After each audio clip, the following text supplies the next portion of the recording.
Assalamualaikum warahmatullahi wabarakatuh. Selamat datang saya ucapkan kepada seluruh peserta webinar Eksarwisi Goes to School yang saat ini kita kedatangan tamu dari SMA Negeri 2 Lamongan. Baik, yang pertama-tama mari kita panjatkan puji dan syukur kehadirat Allah Subhanahu wa taala karena berkat limpahan rahmat serta karunia-Nya kita semua bisa berkumpul secara daring di Zoom meeting pada pagi yang cerah ini dalam keadaan sehat walafiat tanpa kekurangan suatu apapun. Selawat serta salam senantiasa kita aturkan kepada Nabi Muhammad SAW karena beliau yang telah membawa kita dari jalan kegelapan menuju jalan yang terang benderang dengan ajaran dinul Islam.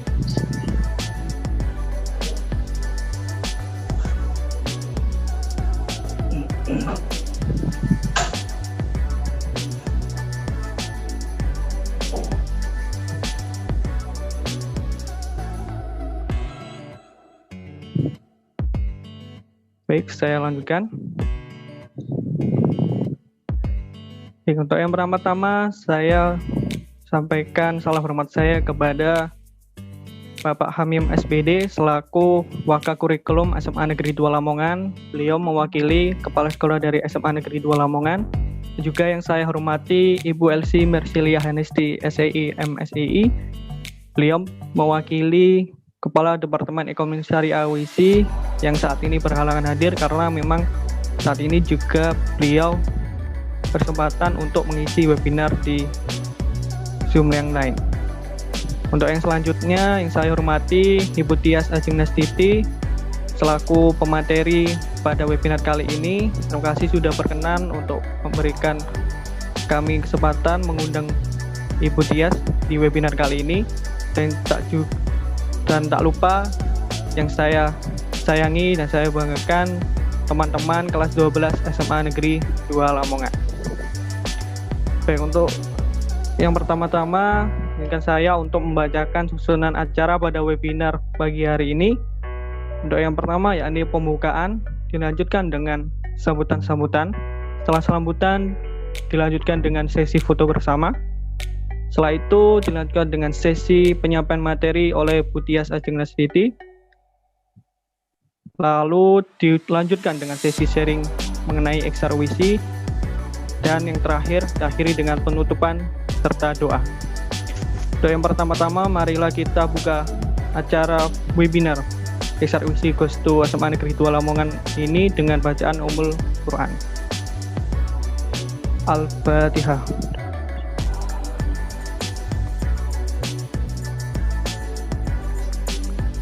Amin amin ya robbal alamin. Yang selanjutnya sambutan pertama akan disampaikan oleh Ibu Elsie Mersilia Hanesti SEI MSEI yang mewakili Kepala Departemen Ekonomi Syariah WISI. Kepada Bu Elsie saya persilahkan. Oke, sebentar.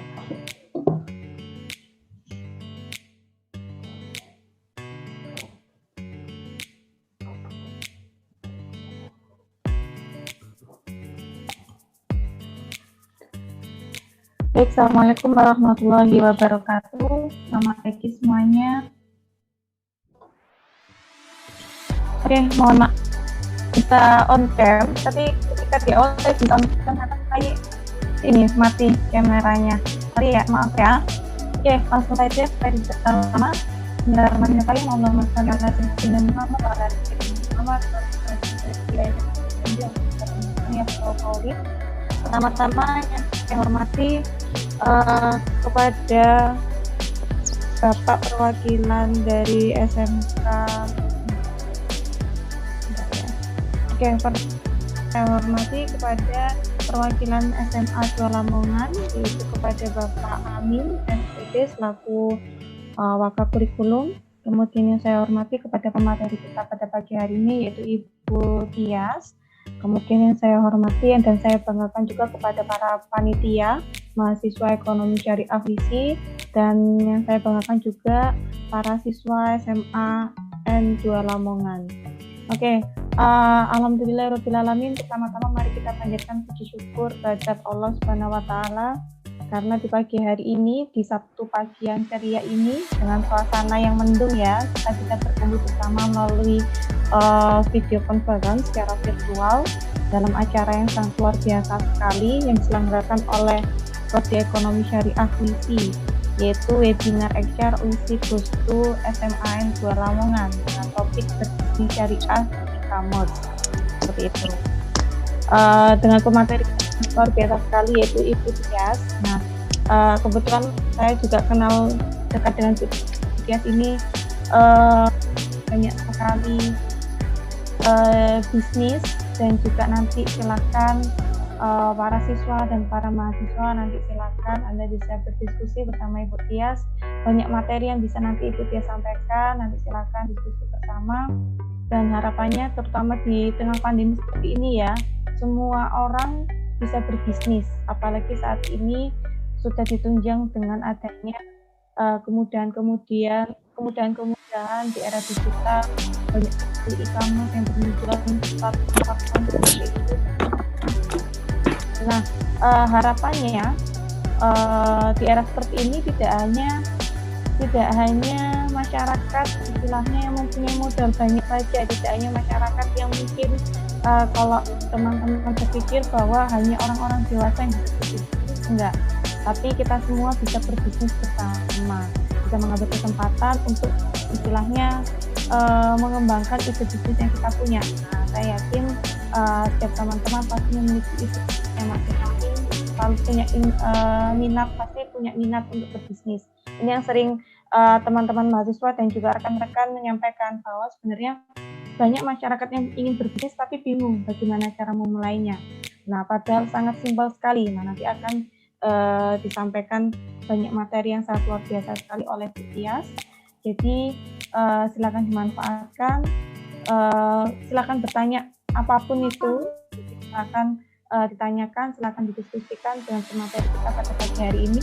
Dan tidak kalah hebatnya juga di sini moderatornya dengan Mas Abel ya. Nah, kalau teman-teman perlu ketahui, Mas Abel ini juga sangat expert. Dia memiliki sangat passion yang luar biasa di bidang bisnis. Nah, kita sering berdiskusi bersama di kelas terkait ide-ide yang dimiliki oleh Mas Abel. Nah, jadi ini kolaborasi yang cocok antara Mas Abel dengan Bu Tias, seperti itu. Oke, dari saya cukup seperti itu. Nanti akan disambung oleh Bu Tias dan Mas Abel. Dan semoga diskusi pada pagi kita hari ini kita santai, tapi kita harapannya semoga dapat banyak masukan insight baru dari Bu Tias seperti itu ya, dan dari teman-teman sekalian. Sekian dari saya. Insya Allah saya akan join di sini, tapi nanti mungkin di tengah sesi saya izin leave karena ada agenda lain. Kurang lebihnya saya mohon maaf. Wassalamualaikum warahmatullahi wabarakatuh. Waalaikumsalam warahmatullahi wabarakatuh. Waalaikumsalam warahmatullahi wabarakatuh. Saya sampaikan terima kasih atas sambutan yang telah diberikan oleh Ibu Elsie Marsilia Hanesti yang mewakili Kepala Departemen Ekonomi Syariah Universitas Internasional Semen Indonesia. Untuk sambutan berikutnya akan disampaikan oleh Bapak Hamim SPD selaku Wakil Kurikulum SMA Negeri 2 Lamongan. Kepada Bapak Hamim saya persilahkan. Halo, bisa Mas ya? Bisa Pak, silakan Pak. Ya. Memberikan sambutan. Mohon maaf tadi ada kekeliruan. Iya, mohon maaf Pak. Ya. Monggo Pak. Ya. Terima kasih. Assalamualaikum warahmatullahi wabarakatuh. Waalaikumsalam warahmatullahi wabarakatuh. Waalaikumsalam warahmatullahi wabarakatuh. Salatu wassalamu ala asrofil anbiya'i wal mursalin wa ala alihi wa ashabihi ajma'in. Yang saya hormati Ibu Tias, ya Mas ya. Terus siapa lagi tadi, Ibu Perwakilan Ketua Bidang Ekonomi Syariah Mas ya, dan Mas Ahmad Nur dan anak-anak SMA 2 Lamongan beserta Bu Heni juga. Pertama kita banyak berterima kasih kepada Allah Subhanahu wa Ta'ala bahwa jam sekian ini kita bisa mengadakan kegiatan webinar yang terkait dengan kerjasama antara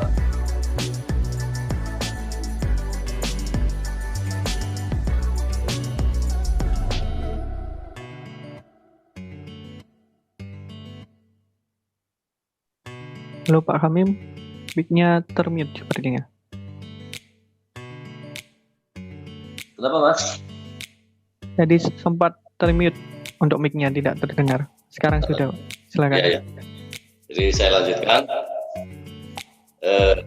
Pertama, permohonan maaf dalam hal ini Bapak Kepala Lamongan Pak Haji Muki tidak bisa mengikuti kegiatan ini dan beliau mewakilkan kepada saya untuk mengikuti kegiatan webinar. Walaupun nanti mungkin saya juga tidak ikut lama, nanti biar anak yang harus mengikuti kegiatan ini sampai selesai. Termasuk juga mungkin Bu Heni Julia. Halo Bu Heni. Bu Heni. Ya. Saya lanjutkan. Jadi kegiatan ini penting bagi anak-anak SMA Negeri 2 Lamongan, utamanya dengan kesiapan kita, kesiapan anak-anak merangka untuk melakukan ke perguruan tinggi. Nanti ada berbagai alternatif pilihan, berbagai alternatif jurusan yang akan ditempuh oleh anak-anak. Dan insya Allah sesuai dengan prosedur kemarin, kalau tidak salah 3-4 tahun yang lalu, UIS itu sudah sering ke SMA Negeri 2 Lamongan. Saya lihat di prosedur-prosedurnya itu begitu menjanjikan, dan insya Allah anak-anak nanti juga mungkin bisa tertarik, bisa masuk ke UIS Gresik. Itu nanti bagaimana tentang materi-materi, mohon untuk anak betul-betul mengikuti bahwa saat ini di tengah-tengah pandemi kita tahu masalah kesehatan dan masalah ekonomi. Seringkali kita dengar kalau kesehatan makan terus tapi ekonominya agak tapi kalau sedikit dibebaskan ekonominya mungkin bisa naik, tapi kesehatannya mungkin kurang. Nah, bagaimana keadaan seperti ini itu bisa dua-duanya, ekonominya tetap jalan, kesehatan paling tidak regional kita Lamongan, Gresik dan sekitarnya itu tetap berjalan. Itu mungkin nanti bagaimana dari pemateri atau dari pihak misi nanti menyampaikan ke anak. Itu anak-anak, saya percaya dari kalian ini, saya lihat dari teman-teman yang banyak ikut adalah banyak anak SKS percepatan ya. Coba nanti tolong kalian ikuti, kalian barangkali nanti ini alternatif pilihan bagi kalian. Sekolah itu tidak hanya di perguruan tinggi negeri, bahkan sekarang sekolah swasta pun mungkin secara kualitas sama.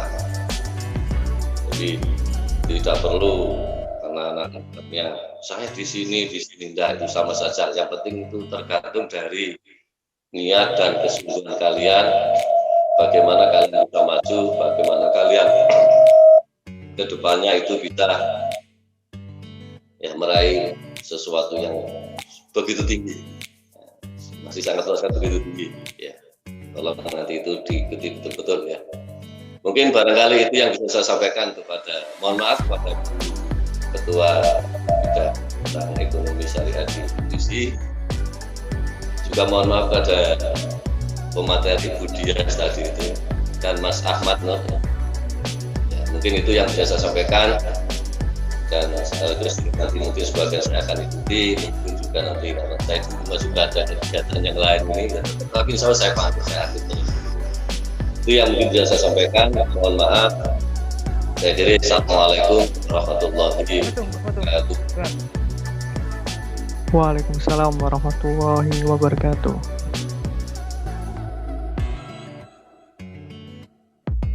Baik, terima kasih atas sambutan yang telah disampaikan oleh Bapak Hamim SPD selaku Wakil Kurikulum SMA Negeri 2 Lamongan.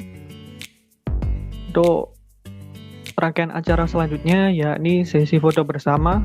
Maka dari itu saya imbau kepada seluruh peserta yang berada di Zoom meeting ini untuk segera mengaktifkan kameranya agar pihak panitia bisa segera mengambil dokumentasi untuk acara pagi hari ini.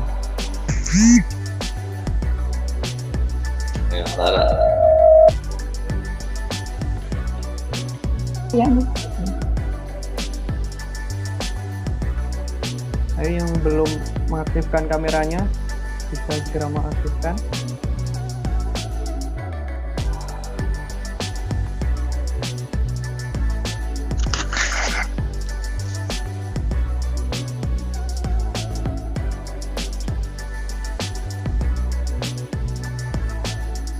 Oke, saya hitung sampai 3 ya. Nanti ketika hitungan ketiga kita akan melakukan sesi foto bersama. 1, 2, 3. Oke, sekali lagi bisa ganti gaya. 1, 2, 3. Oke, untuk sesi ini biar lebih afdal ya, kita foto yang ketiga kalinya. Ketika saya menyebutkan angka 3, semuanya mengucapkan sate ya. 1, 2, 3. Sate. Baik, terima kasih saya ucapkan pada seluruh peserta sudah on mic pada sesi foto bersama kali ini. Untuk selanjutnya kita sampai ke rangkaian acara inti, yakni penyampaian materi yang akan disampaikan oleh pemateri kita, Ibu Tias Ajeng Nastiti, yang akan dipandu oleh moderator kita yang bernama Abel Imaduddin bin Hakim. Seperti yang disampaikan oleh Bu Elsie tadi di awal, bahwasanya memang moderator kita kali ini sudah memiliki pengalaman bisnis yang sangat luar biasa. Dulu juga pernah memiliki brand kebab yang diberi nama Kebabel. Sekarang juga telah memiliki berbagai bidang bisnis lainnya juga akan terus berkembang di kemudian harinya. Langsung saja kita sambut moderator kita pada pagi hari ini. Assalamualaikum Mas Abel. Waalaikumsalam. Baik, kabarnya hari ini Mas?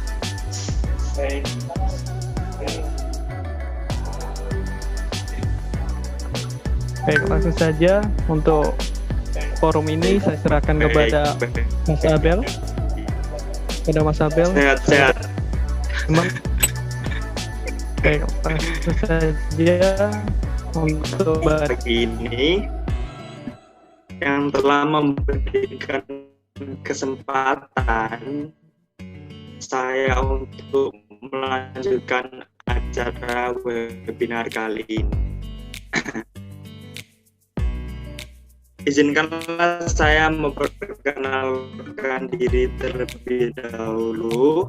Nama saya Abel Imaduddin bin Hakim, selaku MOSI MSEI, mewakili Kepala Prodi Ekonomi Syariah yang berhalangan hadir. Yang terhormat Bapak Kamim SPD, Wakakurikulum SMA Negeri 2 Lamongan. Yang terhormat Ibu Tias Ajeng Nastiti STMDS selaku pemateri pada webinar pagi hari ini.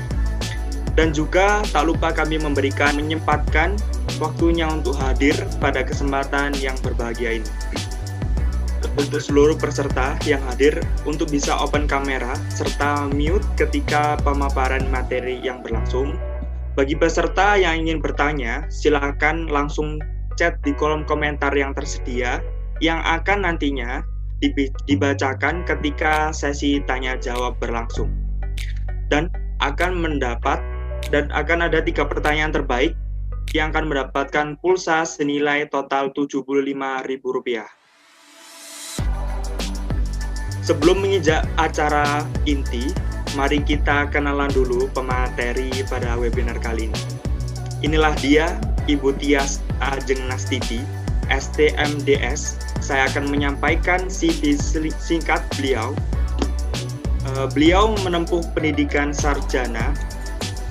Beliau menempuh pendidikan sarjana Desain Produk Industri, Institut Teknologi 10 November. Kemudian melanjutkan pendidikan magister Desain Institut Teknologi Bandung dan memiliki segudang prestasi yang diantaranya first winner of Creative Business Program PIMNAS 23 in Bali, Indonesia tahun 2009. Second winner of Poster Design Kompetisi PIMNAS 2010. First winner of Inovasi Creative Business 2010. Delegasi mahasiswa berprestasi dari jurusan Desain Produk Industri tahun 2011. Best Participant on Forum Indonesia Muda 10 2011. Most Outstanding Student in ITS 2012, Top 10 Most Outstanding Student in Indonesia 2012, Honorable Mention for Personal Leader Project Young Leaders for Indonesia by MC Kinsey tahun 2012, Winner of Wirausaha Mandiri in Creative Session Classic Footwear tahun 2013, serta Best Presenter in the IRIS Conference in Bangkok tahun 2016. Luar biasa sekali penghargaan yang diperoleh Ibu Tias. Baiklah kalau begitu, mari kita sambut dan gali ilmu sebanyak-banyaknya melalui beliau. Kepada Ibu Tias, waktu dan tempat kami silakan. Oke, selamat pagi. Terima kasih Abel sudah membacakan. Iya. Suara saya gema ya? Oh enggak, udah. Oke. Baik, aduh Abel tadi bacanya ini ya. Oh iya, halo? Apakah suara saya bergema? Enggak ya? Enggak, Bu. Enggak. Oke, aman ya? Oh, mungkin karena Abel tadi masih mau open mic ya. Oke, ya udah. Bismillahirrahmanirrahim. Saya mau teman-teman. Iya, aman. Oke. Kenapa suaraku baik-baik? Bismillahirrahmanirrahim, teman-teman. Saya izin untuk bisa share. Oke. Abel, sebentar ya. Saya coba untuk off dulu karena suaranya mantul banget di saya. Saya coba leave sebentar. Setelah itu saya akan masuk lagi ya.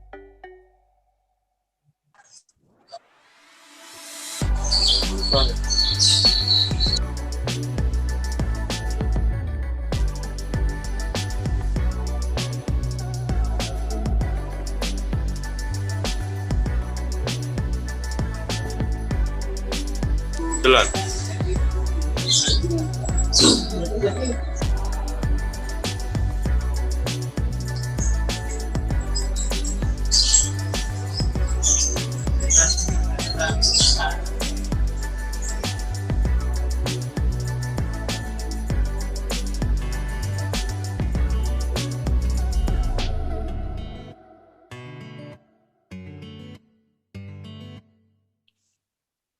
Halo. Maaf tadi saya keluar dulu. Nah, ini udah nggak mantul lagi. Bismillahirrahmanirrahim. Suara saya nggak ngema ya ke teman-teman ya. Soalnya tadi suaranya sempat mantul balik ke saya, jadi saya dengar 2 kali. Udah dengar suara saya, Abel? Udah, Bu. Oke, Udah siap. aman. Oke, baik. Bismillahirrahmanirrahim. Selamat pagi, teman-teman semuanya.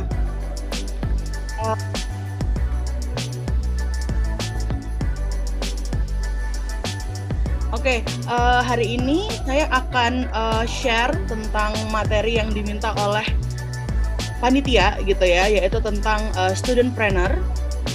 Jadi kalau misalnya teman-teman berpikir bahwa apa ya sekiranya yang bisa dilakukan mahasiswa, atau karena di sini konsepnya adalah pelajar gitu ya, berarti apa yang bisa dilakukan oleh pelajar gitu dalam dunia wirausaha. Benar nggak sih seorang wirausaha tuh bisa dimulai dari sedini mungkin gitu, dari umur semuda mungkin gitu. Nah, kita akan coba bahas kali ya hari ini gitu ya.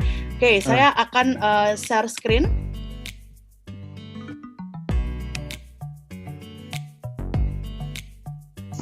Oke, apakah sudah terlihat?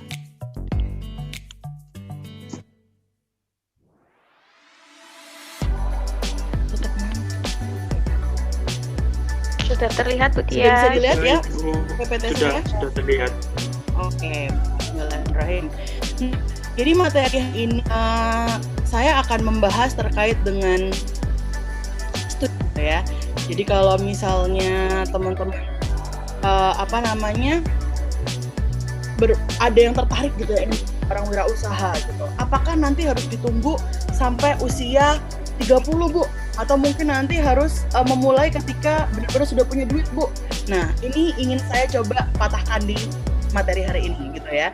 Jadi kita akan mengenal sama yang namanya konsep studentpreneur. Jadi kalau di breakdown gitu ya dari kalimatnya ada entrepreneurship. Berarti kita menjadi seorang entrepreneurship ketika kita menjadi seorang mahasiswa atau menjadi seorang siswa gitu. Pertanyaannya bisa nggak sih? Nah, kalau misalnya ada yang bertanya, kayaknya nggak bisa deh Bu. Kayaknya kalau siswa itu memang fungsinya itu ya belajar dulu lah Bu gitu ya, lulus dulu lah Bu gitu. Nah, tapi kita akan coba lihat gitu ya, apa yang sudah sebenarnya saya jalani selama ini. Karena saya memulai bisnis ketika saya berumur 20 tahun, berarti harusnya teman-teman juga bisa melakukannya, ya kan? Atau bahkan mungkin teman-teman bisa melakukan lebih muda daripada saya gitu. Saya merasa 20 tahun itu sudah lumayan terlambat buat mulai bisnis gitu. Tapi kalau yang lain gitu, ingin melakukan dari masa SMA, karena ini kan yang ikut anak SMA ya, dari SMA 2 Lamongan, berarti harusnya menurut saya lebih bisa gitu ya, memulai lebih dulu daripada saya. Oke, meskipun tadi sudah dijelasin sama Mas Abel, terima kasih banyak Mas Abel, tadi penjelasannya terlalu ini ya, semuanya ikut gitu. Jadi rasanya kayak gimana banget? Enggak sih, sebenarnya saya biasa aja juga kok gitu. Saya juga sama-sama seperti teman-teman semuanya masih belajar, masih berproses sampai sekarang gitu ya. Bedanya cuman saya lahir lebih dulu gitu. Jadi kalau teman-teman lahirnya di atas tahun 2000, bahkan di atas tahun 2005 mungkin ya. Nah, saya lahirnya kebetulan agak lebih tua gitu ya. Enggak agak sih, tua banget gitu. Saya kebetulan lahir di Surabaya, teman-teman, berpuluh-puluh tahun yang lalu ya, udah nggak usah dihitung umurnya. Dan memang seperti yang disampaikan Mas Abel, saya sekarang adalah dosen di jurusan desain komunikasi visual atau biasa disebut dengan DKV. Kemudian kalau misalnya saya itu suka cerita ke mahasiswa ya gitu, ada tipikal mahasiswa gitu. Ada mahasiswa yang kupu-kupu, apa itu? Kuliah pulang ya kan. Ada tipe mahasiswa yang anak BEM gitu, anak organisasi gitu, itu tipenya adalah kura-kura. Kuliah rapat. Nah, kalau kebetulan saya zaman dulu tuh tipe kubis-kubis, teman-teman. Jadi kuliah bisnis. Nah, makanya tadi saya bilang I've been started doing business itu semenjak tahun 2011 kalau nggak salah ya. 2011 itu berarti saya mungkin sekitar 20 tahun gitu. Nah, ini yang saya tulis di dalam sini. Saya adalah pemilik dari Klastik Indonesia dan sekarang juga ada beberapa bisnis lain yang juga saya kembangkan seperti itu. Dan sekarang saya juga punya julukan nih, bukan julukan sih, saya menjuluki diri saya sendiri gitu ya.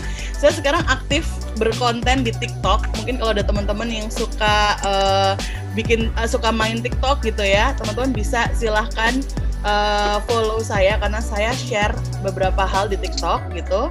Jadi kalau memang teman-teman tertarik untuk bisa melihat konten-konten yang mungkin kalau di TikTok ya selain konten-konten yang lucu-lucu gitu ya, di sini ada dosen yang nyasar gitu di TikTok ya. Saya suka bikin sharing-sharing tentang dunia kuliah, tentang dunia edukasi, tentang dunia entrepreneurship juga gitu. Jadi teman-teman bisa catch up. Nah, ini sebenarnya adalah hikmah dari pandemi gitu ya. Jadi pandeminya apa Mbak Yas di rumah gitu. Nah, saya biasanya bikin konten gitu karena selama di rumah kan kegiatan ke kampus jadi tidak sama sekali ya, bukan berkurang tapi tidak sama sekali. Jadi saya tuh posisi sudah di rumah aja dari bulan Maret 2020 teman-teman. Wow, udah hampir 1 tahun ya di rumah aja gitu. Jadi ya daripada di rumah aja ngerasa nganggur, ngerasa tidak terlalu rebahan gitu ya, banyakan rebahan, ya udah mendingan saya bikin konten yang seru seperti itu.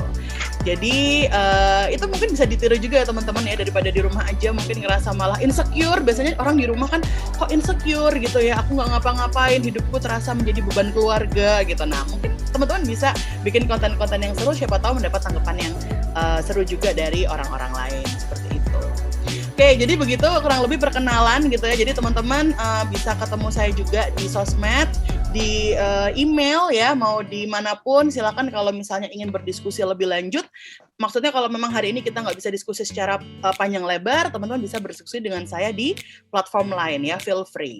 Oke, nah sekarang saya lanjutkan lagi. Oke, nah kalau kita ngelihat gambar ini teman-teman ya, yang di belakang itu adalah bisnis yang memang sudah saya mulai dari saya menjadi mahasiswa.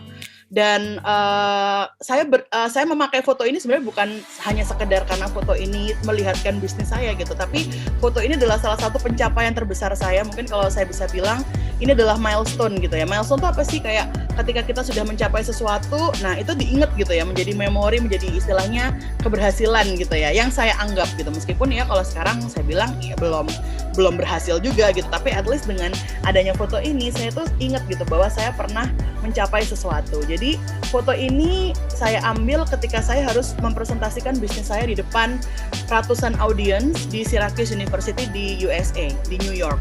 Jadi waktu tahun 2015 saya mendapatkan kesempatan untuk exchange ke New York selama 2 bulan ya, for free, untuk mempresentasikan dan untuk belajar bisnis. Dan yang waktu itu saya bawa adalah bisnis saya ini adalah Classic Footwear.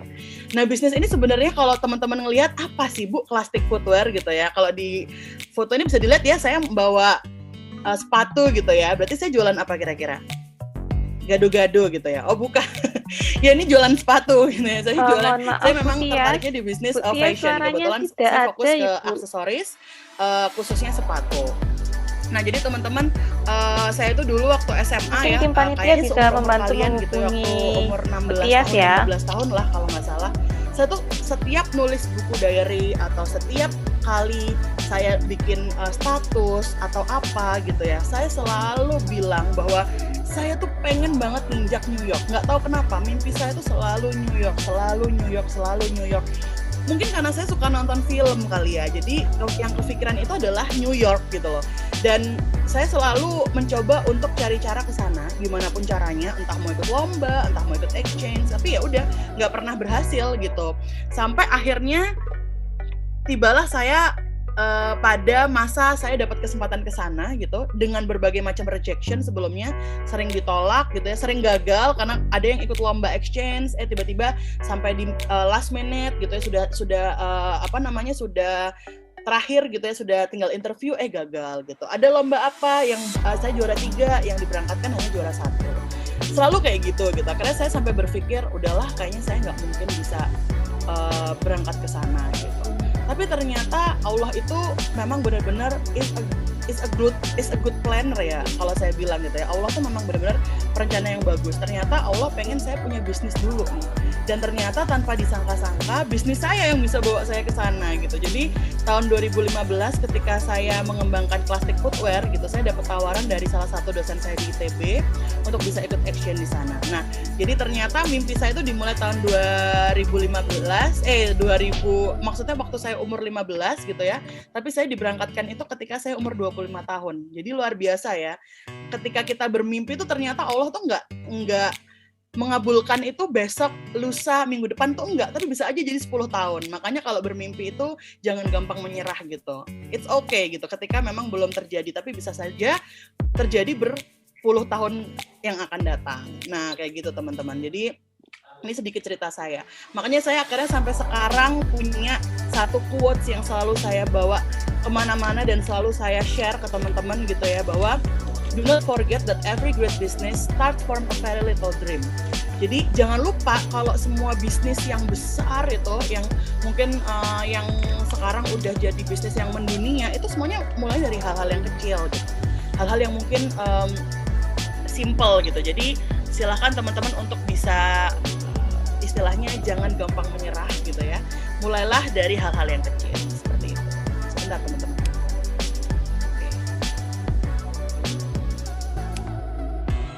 Oke, maaf.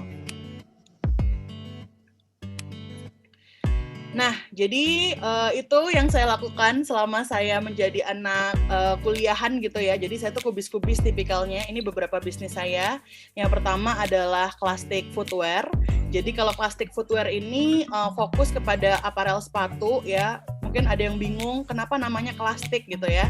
Jadi Classic itu sebenarnya singkatan dari classy gitu, classy and ethnic gitu. Jadi teman-teman bisa membacanya jadi Clastic dengan bahasa Indonesia, KLASTIK gitu, classy and ethnic. Jadi fokusnya sebenarnya karena saya tahu di Surabaya, daerah Jawa Timur tuh banyak banget pengrajin sepatu kan teman-teman.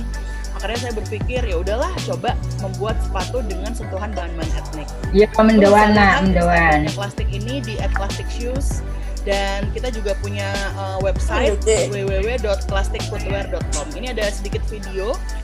Mungkin saya akan putarkan sedikit aja. Kami di Plastic Shoes ini fokus pada kegiatan-kegiatan fashion. Kita sering ikut Indonesian Fashion Week dan support beberapa desainer lokal gitu ya untuk brand sepatunya seperti itu. Kok tamu mati kan? Oke. Kan itu Bisnis sepatu, tapi supaya unik Kayak apa ya?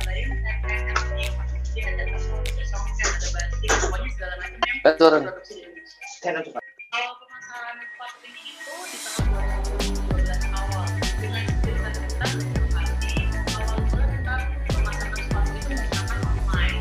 Jadi waktu itu kan zaman-zamannya untuk bikin blog dan web yang terbuat dari microblogging gitu kan, akhirnya kita bikin website itu tuh dari Blogspot. Nah di Blogspot itu ternyata kita bisa ngatur nih kayak thumbnail gambarnya, kemudian keterangan gambar dan akhirnya kita bikin website desainer dari Blogspot. Saya percaya bahwa itu harus selalu diisi dengan kerja keras, dan untuk mendampingi kerja keras kita harus selalu punya inovasi karena hidup ini harus selalu diisi dengan inovasi supaya dia nggak pernah padam. Ya, jadi ini sedikit cerita tentang bisnis saya gitu ya. Ini saya beri nama Clastic. Jadi waktu kalau zaman dahulu itu tahun 2000, saya mulai bisnisnya 2012 ya. Zaman tahun 2012 itu pemain sepatu lokal tuh belum sebanyak sekarang gitu ya.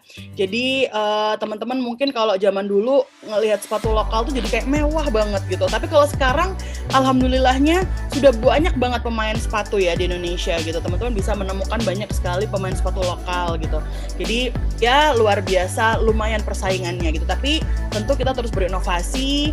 Sekarang Plastic Footwear tidak hanya memproduksi sepatu yang berbahan etnik, kita juga mengembangkan satu brand baru yang kita kasih nama Kaya. Nah kalau Kaya ini kita fokusnya lebih untuk wedding shoes atau customized shoes. Jadi teman-teman yang sekiranya pengen beli sepatu tapi nggak mau kembar nih sama yang lain gitu, pengen didesain secara khusus gitu ya, personalized gitu. Nah itu bisa pesan yang di Kaya seperti itu.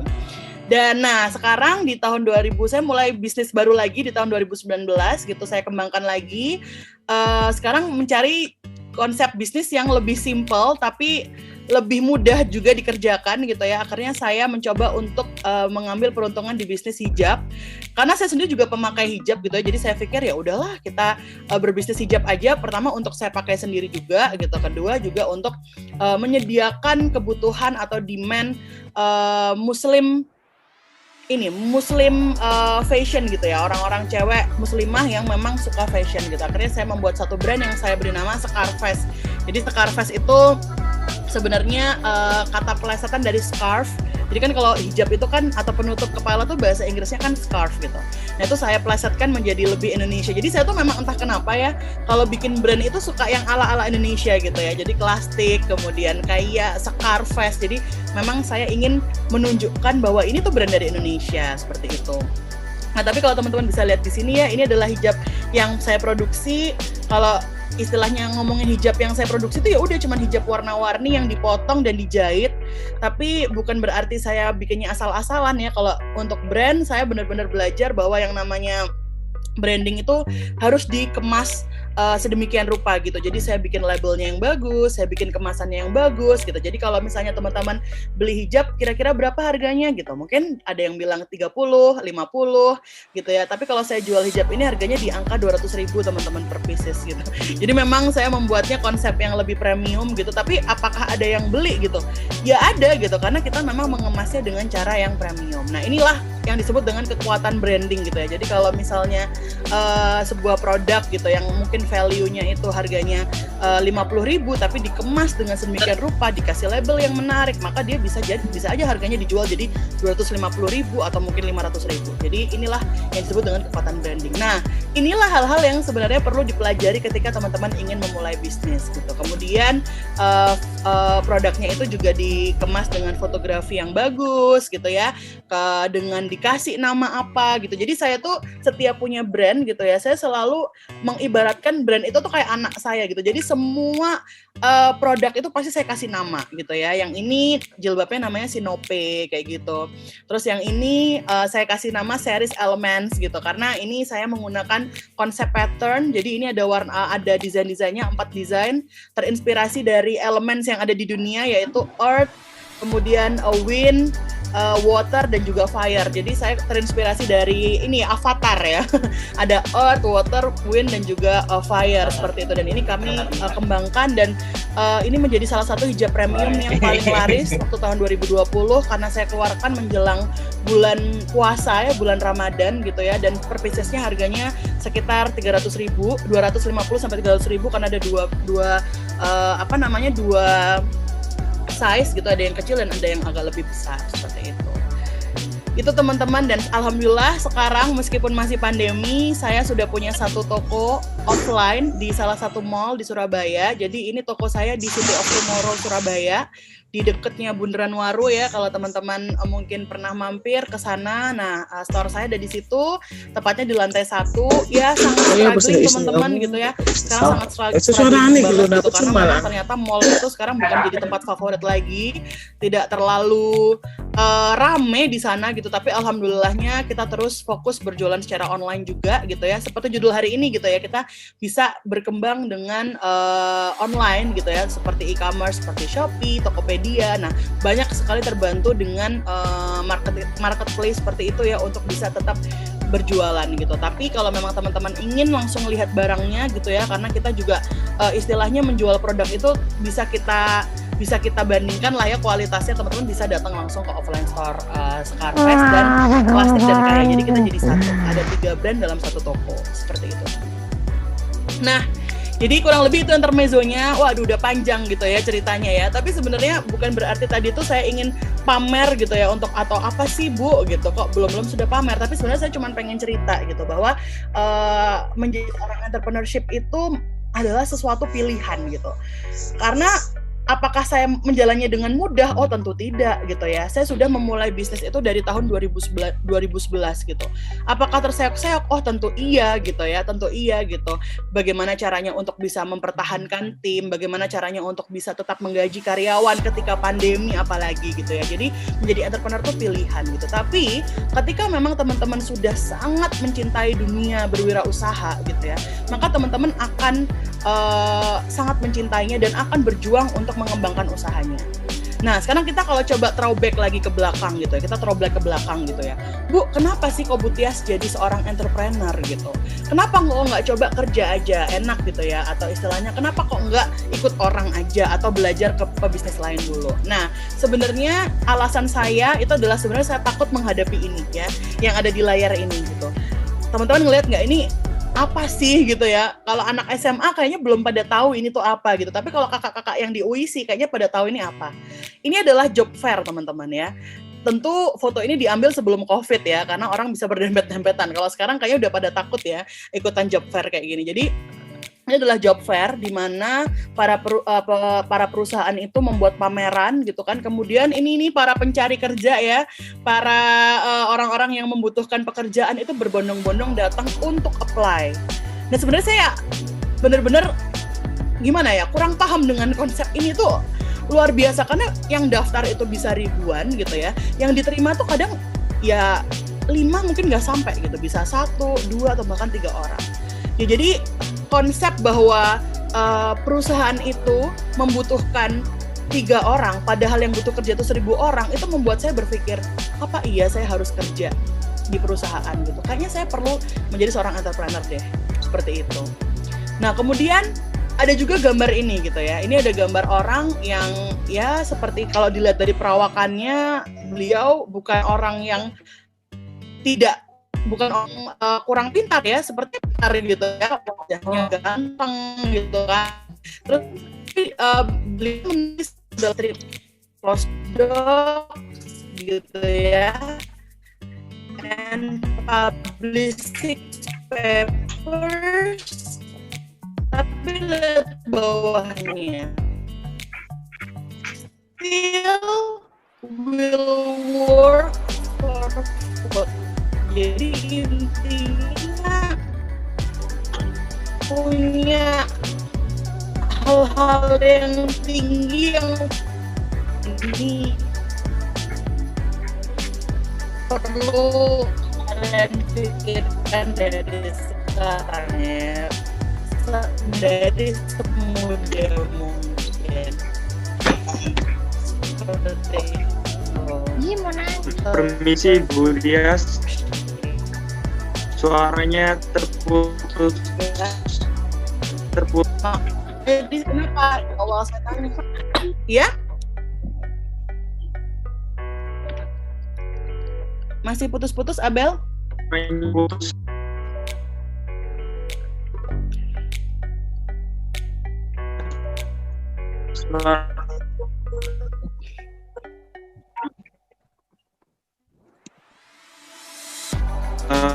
Oke, kenapa ya? Sebentar ya, saya coba join menggunakan device lain ya, Abel. Sekarang sudah jelas ya, Bu. Kenapa? Ini sebentar, saya coba join menggunakan device lain. Oke, lancar lagi.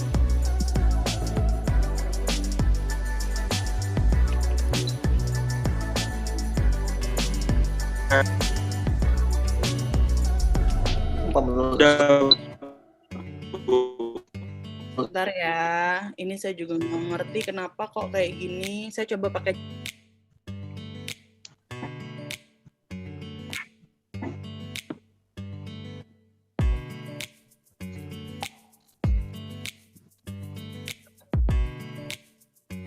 Oke, sudah bisa didengar, Abel? Sudah. Oke. Tidak. Kayaknya Sudah, Bu. saya ulang lagi ya. Apakah yang lain juga sudah bisa dengar suara saya? Sudah, Bu. Suaranya kayak robot, Bu.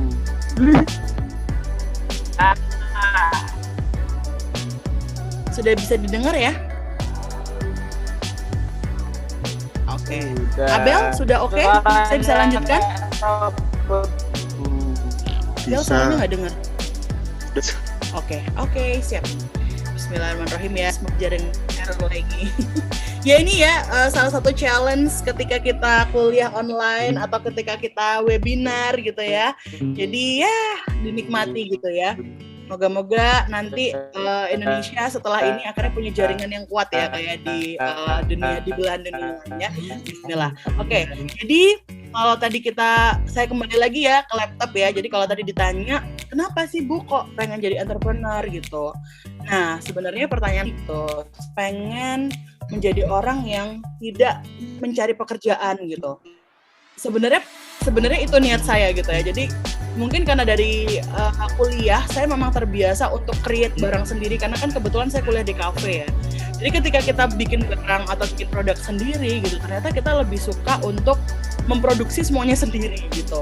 Nah itu yang akhirnya menjadi salah satu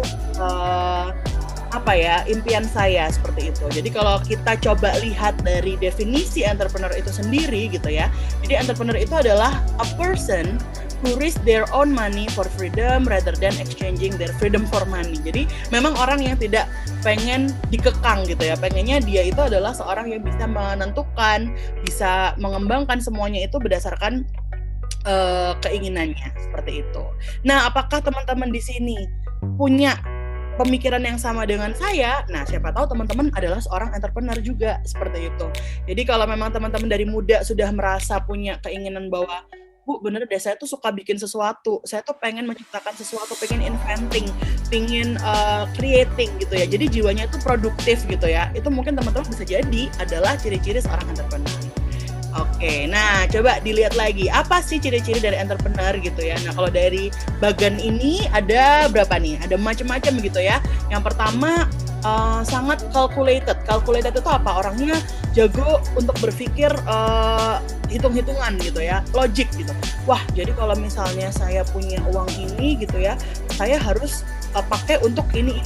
Nah, itu berpikir secara logik seperti itu. Kemudian orangnya motivated, fokus, confident gitu ya, berani mengambil resiko. Nah, itu salah satu ciri khas dari entrepreneurship. Kemudian punya strong work ethic, kreatif dan inovatif, ini penting juga gitu ya. Patient and perseverance, itu yang bisa kita lihat dari sekarang ya, dari muda. Kalau anaknya tuh memang suka bikin sesuatu gitu ya, bikin ini, bikin itu, mencoba creating something, ya bisa jadi kan adalah salah satu ciri-ciri entrepreneur. Seperti itu. Dan yang lain sebagainya. Nah, silakan teman-teman sekarang berpikir, apakah iya nih aku itu ingin menjadi seorang entrepreneur? Seperti itu.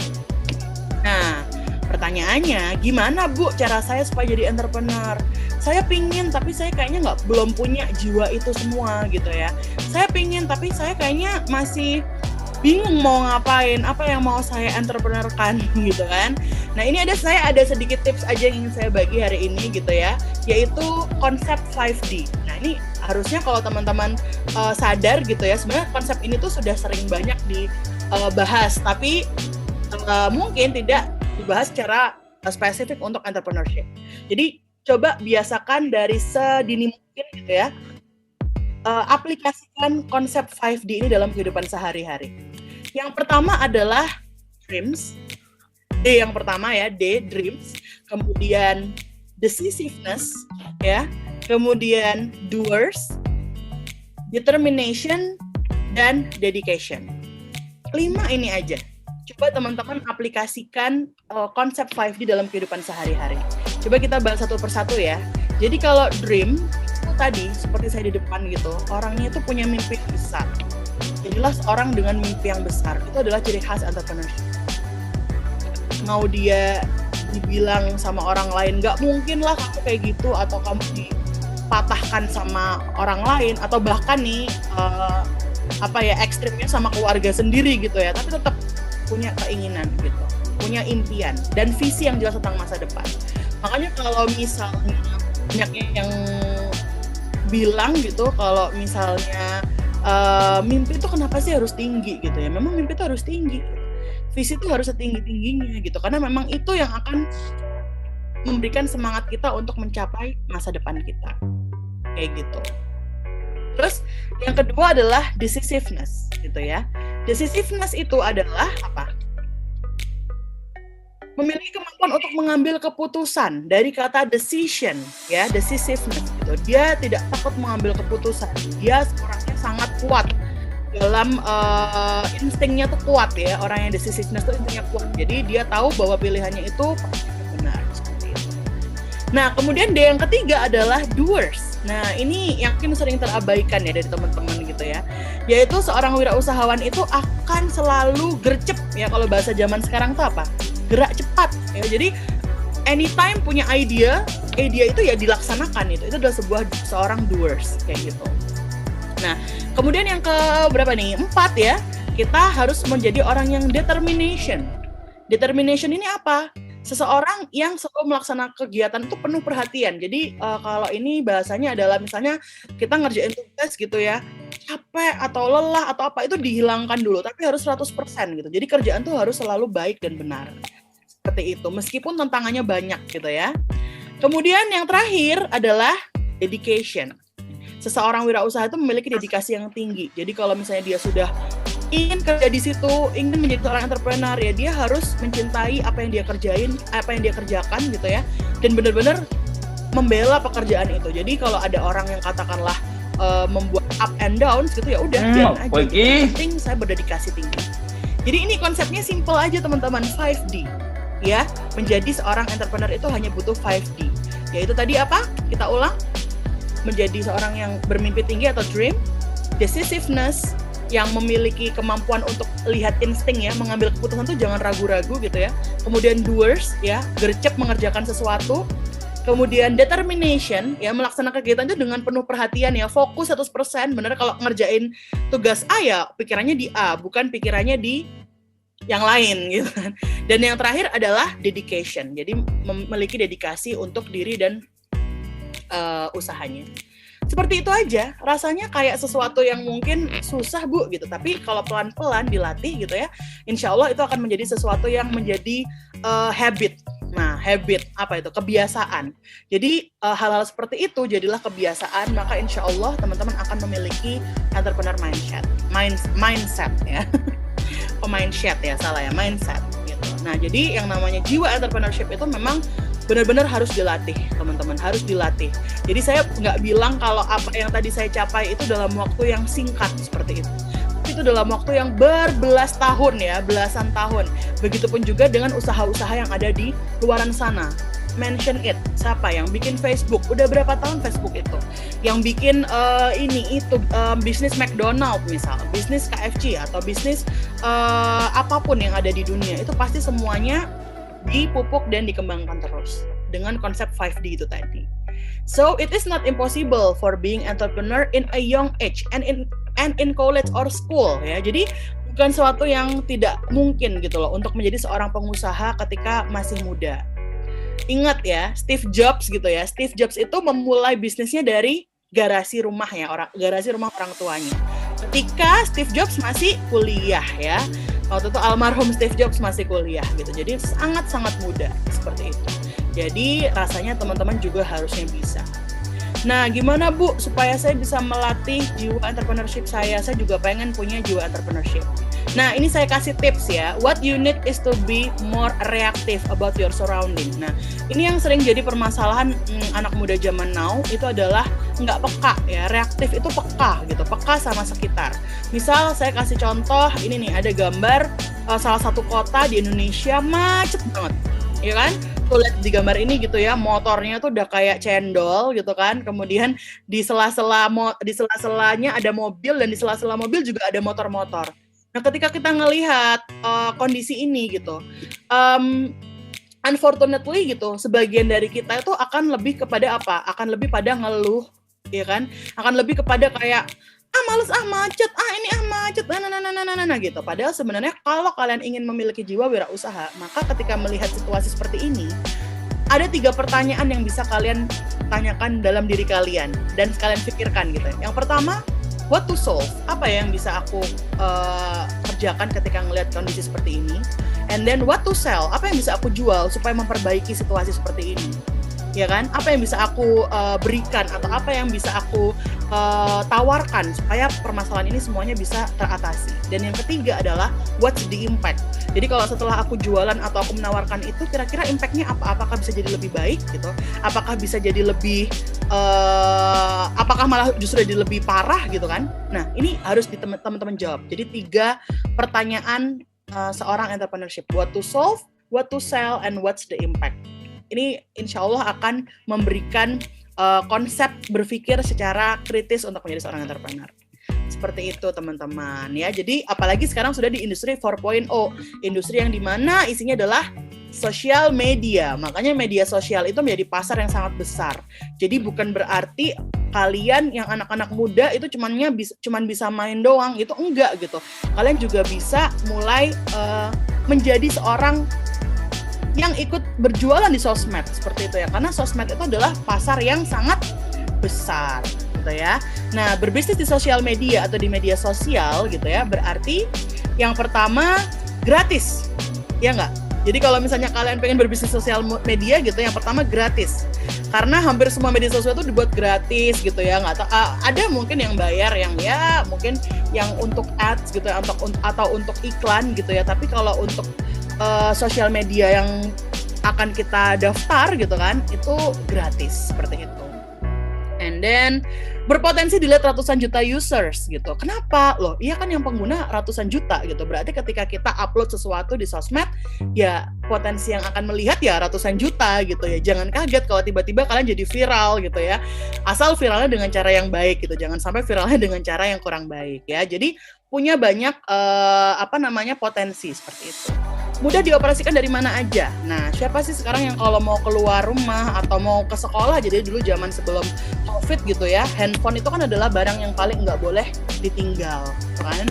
Jadi kalian bisa main dari handphone, bisa dari laptop, bisa dari sana sini semua gitu. Mudah dioperasikan dari mana saja.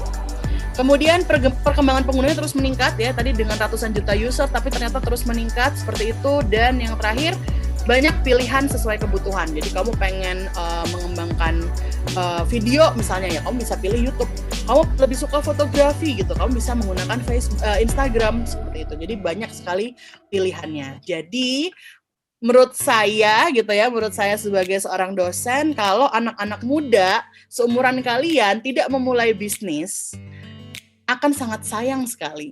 Karena menurut saya kesempatan tuh sekarang sudah sangat banyak, apalagi melalui media sosial. Jadi silahkan teman-teman untuk bisa mulai berpikir apa yang bisa tadi ya, what to solve, what to sell, what's the impact, untuk bisa memulai bisnis di era digital seperti itu. Out of your comfort zone. Nah, ini nih banyak banget yang selalu bilang ke aku, bahkan kalau di sosmed gitu ya, Bu, kenapa ya Bu rebahan tuh enak banget? Iya, saya juga tidak menyalahkan gitu ya. Memang rebahan tuh enak banget. Saya sendiri juga sebagai manusia suka tidur gitu ya. Tapi itu kan lagi-lagi tadi pilihan. Teman-teman mau terusan tidur, menjadi penonton, menjadi followers, atau teman-teman menjadi seseorang yang di-follow dan menjadi seorang leader. Itu adalah pilihan. Jadi you are the one that can change your life. Udah, ini udah nggak bisa ditawar-tawar lagi gitu ya. Jadi nggak ada yang bisa bilang kayak, Bu, karena kakak saya tuh suka ngajak saya ini, Bu, tapi teman saya tuh suka males. Enggak, itu hanya alasan-alasan doang gitu. Jadi menurut saya pribadi adalah siapapun orang di sekitar kita itu sebenarnya nggak akan bisa istilahnya mempengaruhi gimana-gimana kalau diri kita tuh punya jiwa yang kuat seperti itu. Jadi kalau menurut saya pribadi, hanya diri kalian sendiri yang bisa merubah. Kalau kalian pengen jadi entrepreneurship, pengen belajar, pengen memulai dari sekarang, ya udah mulai dari sekarang. Kamu kok yang bisa memulainya gitu, bukan orang lain. Nah, ini ibarat kalau dari gambar gitu ya, yang sebelah sini tuh comfort zone nih, kamu rebahan di sini gitu ya. Padahal kalau kamu bangun dan memulai sesuatu gitu ya, kamu bisa bikin lingkaran yang lebih besar gitu, where the magic happens, kayak gitu. Oke, so ini ada kata-kata dari Raditya Dika yang menurut saya bagus banget ya. Maximum growth can only happen when you are outside your comfort zone ya. Jadi kamu tuh bisa mendapatkan sesuatu yang lebih maksimum, perkembangan secara maksimum itu kalau kamu keluar dari zona nyaman tadi ya. Jadi ini kata-katanya bagus banget dan menurut saya ini perlu teman-teman coba terapkan dalam hidupnya gitu ya. Jadi kalau ngerasa sekarang masih comfort zone ya, coba mulai dihilangkan rasa malasnya, dihilangkan rasa magernya gitu ya, dihilangkan habit-habitnya tadi sehingga bisa menjadi seseorang yang lebih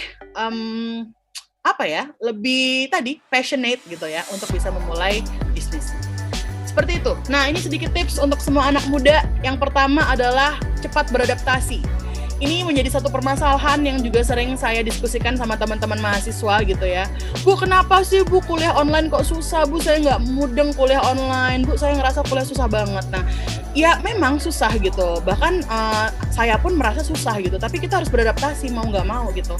COVID ini justru malah tamparan keras buat dunia pendidikan gitu ya, khususnya dunia pendidikan yang sekarang dikemas dengan teknologi gitu. Ternyata dengan adanya teknologi itu bukan berarti mempermudah kita ya. Ini adalah salah satu yang akhirnya menjadi pemikiran saya. Teknologi itu bukan mempermudah, ternyata malah mempersulit gitu ya. Jadi ternyata belajar melalui teknologi gitu ya dengan konsep seperti ini bukan berarti anak-anak malah paham gitu, malah banyak yang nggak paham. Nah, ini harus menjadi PR kita bersama gitu ya. Kami pun para pendidik juga akan mencoba untuk beradaptasi, teman-teman pun juga harus cepat beradaptasi. Kita nggak akan tahu nih tiba-tiba nanti 2022 gitu ada tren apa lagi gitu. Wah, ternyata mungkin kuliah akan dengan menggunakan insting gitu ya. dengan menggunakan mimpi. Nah, kan kita nggak pernah tahu ya. Jadi mohon untuk bisa beradaptasi. Kita harus beradaptasi seperti itu. Kemudian yang kedua, jangan sia-siakan waktu. Nah, ini penting sih. Saya sekarang udah umur sekian, jujur saya tuh ngerasa ketika muda banyak banget yang belum saya dapat gitu. Saya jadi kayak pengen banget balik ke masa-masa umur 20 gitu ya, pertama kali masuk kuliah. 17-18 ya pertama kali masuk kuliah. Saya pengen bilang gitu kan ke zaman saya yang dulu gitu ya, ayo raih banyak hal yang kamu nggak sempet raih sekarang gitu. Percayalah ya, ketika dulu saya masih SMA atau kuliah gitu, ternyata saya baru sadar dunia tuh lebih mudah daripada ketika sekarang saya sudah di umur sekian gitu. Jadi buat teman-teman jangan sia-siakan waktu. Mumpung masih muda, mumpung masih kuat, mumpung masalahnya juga tidak terlalu kompleks ya kayak sekarang yang yang udah tua tuh permasalahannya udah banyak gitu. Jadi jangan sia-siakan waktu, bikin hal-hal yang bermanfaat buat kalian gitu ya, mencoba untuk bereksperimen. Nah, itu bisa kalian coba kembangkan ketika masih muda. Kemudian nah, ini saya buatnya karena untuk perkuliahan ya, 4 years of opportunity. Jadi kalau kuliah kan di SMA 3 tahun gitu ya. Ikut banyak kegiatan seperti kompetisi. Coba berikut komunitas sehingga kalian bisa tahu nih gimana caranya berkomunikasi, kemudian bikin teamwork dan lain sebagainya. Dan yang terakhir, find the right and positive circle. Oh, ada lagi yang terakhir, menjadi seorang yang open untuk lebih baik lagi. Yang buruk gitu ya, kalau memang itu terlalu buruk ya bolehlah kamu nggak perlu dengar gitu, karena itu akan membuat kita semakin down. Tapi kalau yang buruk tapi membangun gitu ya, misalnya dia harus mengatakan sesuatu yang memang benar-benar jujur gitu ya, teman. Jadi semoga apa yang saya sampaikan hari ini bisa memiliki manfaat buat teman-teman semuanya, karena teman-teman masih sangat muda, teman-teman masih duduk di bangku SMA, berarti masih banyak waktu buat 4 tahun sebagai masa eksperimen. Seperti itu kurang lebih. Saya mohon maaf kalau jaringan saya tadi sempat putus-putus. Kayaknya memang harus ditanyakan ya ke vendor internet ya. Semoga sekarang sudah bisa didengar. Saya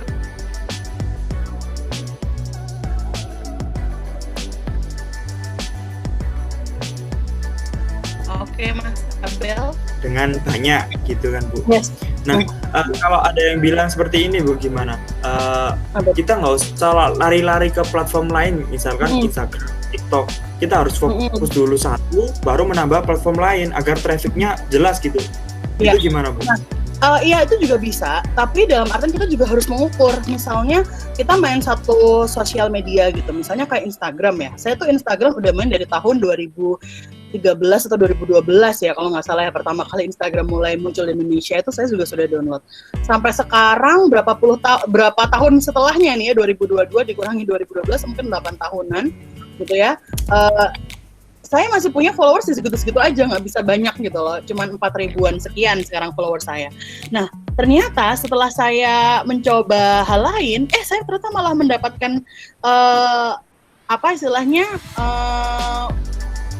feedback yang bagus gitu, banyak yang follow ternyata setelah saya mencoba untuk bermain sosmed lain. Jadi menurut saya sih hal itu bisa dicoba, kita fokus ke satu hal. Tapi kalau memang ternyata sudah stuck terlalu lama, ya kita bisa juga mencoba untuk berinovasi dengan hal yang lain, Abel. Karena kalau kita hanya stuck di situ dan ternyata hasilnya kurang memuaskan, maka nanti kita lama-lama akan capek kan, jenuh, dan akhirnya kita malah berhenti. Nah kan yang paling dihindari itu adalah berhentinya itu kan, jangan sampai stuck gitu loh, jangan sampai stuck sehingga istilahnya tidak memberikan efek yang baik seperti itu. Jadi nggak apa-apa Abel, silakan dicoba. Tapi yang paling penting ketika kalian memang sudah fokus mengerjakan dua, misalnya saya pengen berbisnis di Instagram dan pengen berbisnis di TikTok gitu, ya dua-duanya harus sama-sama bagusnya. Nggak bisa kalau misalnya di Instagramnya bagus, di TikTok udahlah apa adanya aja, atau nge-repost hal yang lain ya udahlah nggak berkaitan dengan bisnis, ya akhirnya tidak terlalu match, tidak terlalu cocok seperti itu sih. Jadi yang paling penting ketika memang melakukan banyak hal, ya lakukan itu dengan sebaik-baiknya. Kalau menurut pendapat saya itu sih Abel. Tuh. Oke, baik Bu. Terima kasih Bu. Ini sudah banyak banget yang bertanya ke yang selanjutnya, yaitu Kak Kais Nasrul.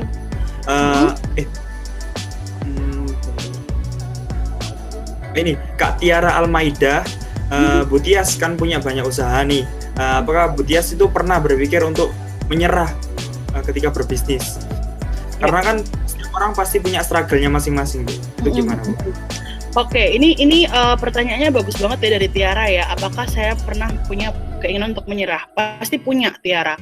Jadi bisnis saya itu pernah sangat-sangat pilot ya, atau istilahnya sangat-sangat down itu ketika tahun 2016, tepatnya ketika saya memulai S2 di ITB. Jadi waktu saya S2 itu kan mau selesai sih sebenarnya, sudah mau selesai gitu ya, tapi waktu itu sudah lagi masa susah-susahnya karena saya harus meninggalkan Surabaya ya, dan kebetulan tim saya bisnis itu semuanya di Surabaya. Pertamanya saya meyakinkan kan ke mereka dalam artian ya udahlah saya tinggal, insya Allah juga mereka akan menjalankan gitu ya, Abel yang namanya kan satu tim gitu, tapi ternyata itu tidak bisa terjadi. Jadi ternyata gimana pun gitu ya, saya sebagai owner itu yang punya sense of belonging paling kuat lah dalam bisnis gitu. Mungkin teman-teman bisnis yang lain tuh ya hanya sekedar satu mungkin nggak enak gitu ya sama saya, kedua ya ketika mereka mendapatkan tawaran yang lebih menarik ya bisa saja mereka meninggalkan. Jadi waktu saya S2 itu akhirnya singkat cerita teman-teman di Surabaya itu tidak menghandle dengan baik gitu loh. Akhirnya bisnis itu sempat bangkrut, ada beberapa pesanan yang nggak terhandle kayak gitu, dan saya juga harus handle sendiri padahal saya di Bandung. Kebetulan pekerja semuanya kan di Surabaya kan, pabrik dan artisan yang membantu pembuatan sepatu itu kan di Surabaya. Waktu itu tentang plastik ya, soalnya masih plastik. Ya udah berpikir tuh, padahal saya juga harus nyelesain tesis kan di ITB gitu, terus tiba-tiba harus membenerin bisnis juga gitu. Tapi ya mungkin sehari 2 hari saya sempat agak down gitu kan.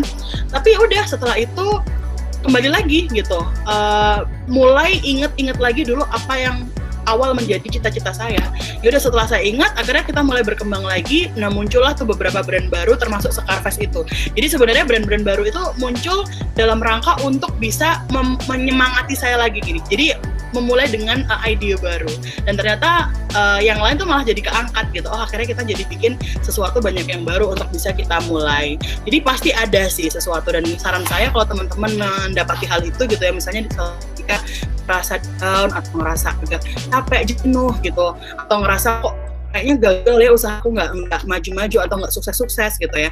Menurut saya jangan dipaksakan, tapi berhenti dulu, mungkin ya seminggu 2 minggu, refreshing dulu, pikirin yang lain dulu, nanti supaya kita menimbulkan rasa kangen. Jadi kadang kalau misalnya kangen sama kerjaan tuh jadi akhirnya lebih semangat kan, tapi kalau udah jenuh tapi disuruh tetap ngerjain kan akan jadi jenuh gitu. Jadi buat kangen dulu, akhirnya nanti lama-lama oke, saya akan kembali semangat lagi kayak gitu sih. Jadi pernah banget merasa di bawah tuh pernah banget, dan itu terjadi bahkan sampai sekarang. Kayak sekarang nih lagi pandemi nih Bel, di Surabaya kan kita lagi pembatasan kayak PSBB gitu ya, dan toko juga harus tutup cepat.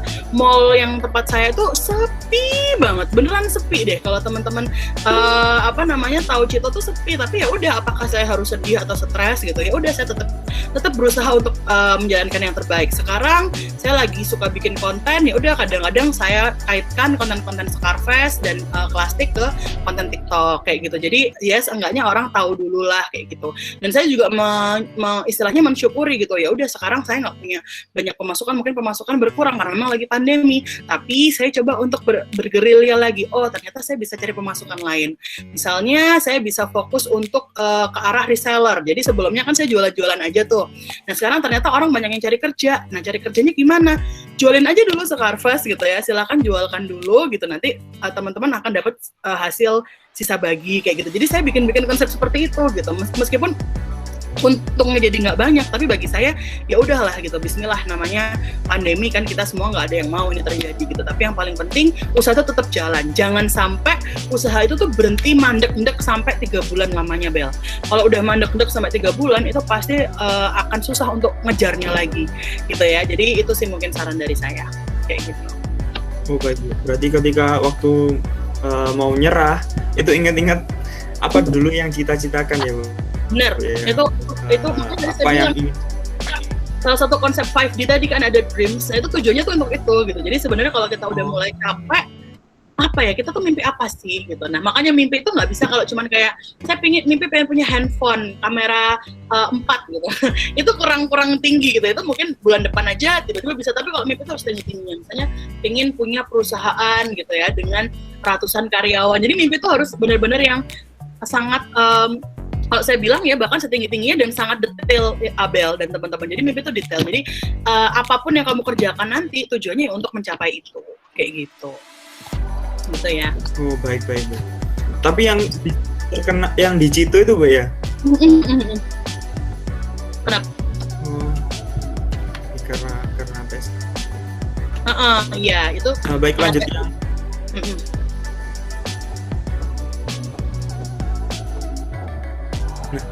baik, lanjut pertanyaan yang selanjutnya, Bu ya. Ini dari Hanifah. Dalam merintis usaha dibutuhkan waktu dan modal yang tidak sedikit. Bagaimana cara Ibu Tias melakukan hal tersebut dengan jadwal kuliah yang tepat? Maksudnya mungkin manajemen waktu yang tepat itu bagaimana, Bu? Oke. Nah, jadi ya ini benar banget ya. Jadi kalau zaman mungkin kalau kita ngomongin sekarang, waktu saya jadi jauh lebih banyak sih, Hanifah gitu ya. Kalau dulu mungkin pas kita masih harus kuliah di kampus, waktu saya sangat terbatas gitu. Maka bahkan menurut saya saya sangat bersyukur sih sebenarnya dengan adanya pandemi itu. Hikmahnya adalah saya jadi punya waktu banyak untuk mengurusi bisnis yang lain gitu. Tapi ya nggak pengen juga pandemi terus-terusan ya, pengen nanti juga kembali ke normal gitu. Nah kalau zaman dulu, apalagi ketika saya masih menjadi mahasiswa gitu ya, ketika saya masih menjadi mahasiswa itu gimana ya caranya bagi waktu. Nah saya tuh pernah dapat sharing gitu dari salah satu mahasiswa berprestasi di Universitas Indonesia.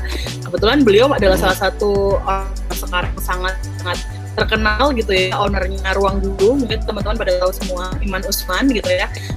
Beliau tuh cerita gitu, ceritanya tuh waktu zaman dulu sih mungkin saya kayak yang apa sih gitu ya, mendengar anak muda bercerita kayak gitu tuh kayak apa sih gitu, kamu terlalu ambisius gitu. Karena dia tuh selalu bilang ke saya adalah ya aku tuh memang kalau ngerjain niat gitu, misalnya kalau katakanlah aku harus bangun pagi jam 3 untuk mengerjakan, atau aku mungkin harus tidur jam 1 malam gitu ya, aku akan melakukan itu karena memang itu yang harus aku lakukan. Aku pertamanya kayak ambisius banget gitu, tapi ternyata sekarang aku sadar gitu bahwa itu adalah salah satu perjuangan atau proses seorang yang mungkin sama dengan peribahasa bersakit-sakit dahulu bersenang-senang kemudian, tuh bener banget. Jadi ya kalau memang kalian pengen punya bisnis atau pengen running bisnis, mengerjakan bisnis, ya memang mau nggak mau harus mau lebih repot dan harus mau lebih capek daripada yang lain gitu, karena yang lain kan nggak punya bisnis nih. Jadi ketika mereka bisa leha-leha gitu ya, kalian harus ngerjain bisnis, harus ngurusin bisnis gitu. Jadi ya memang harus mau seperti itu.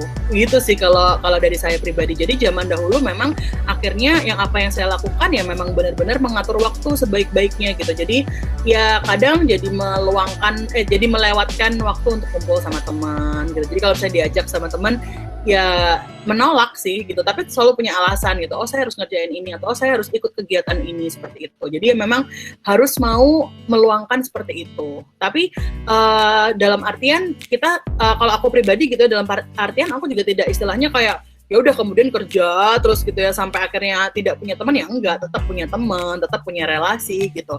Tapi memang mengurangi hal-hal yang mungkin tidak produktif. Seperti itu sih caranya Tiara gitu. Karena saya selalu diajarkan sama ibu saya gitu ya, bahwa yang namanya waktu itu kan 24 jam dan semua manusia punya porsi yang sama nih. Anggaplah Pak Jokowi itu dalam sehari juga punya 24 jam gitu ya. Kemudian Bill Gates juga dalam sehari punya 24 jam gitu. Tapi kenapa mereka bisa sangat produktif, meanwhile kita nggak produktif? Berarti kan harusnya ketika mereka bisa seproduktif itu, berarti kita yang juga punya waktu 24 jam juga bisa seproduktif itu kan?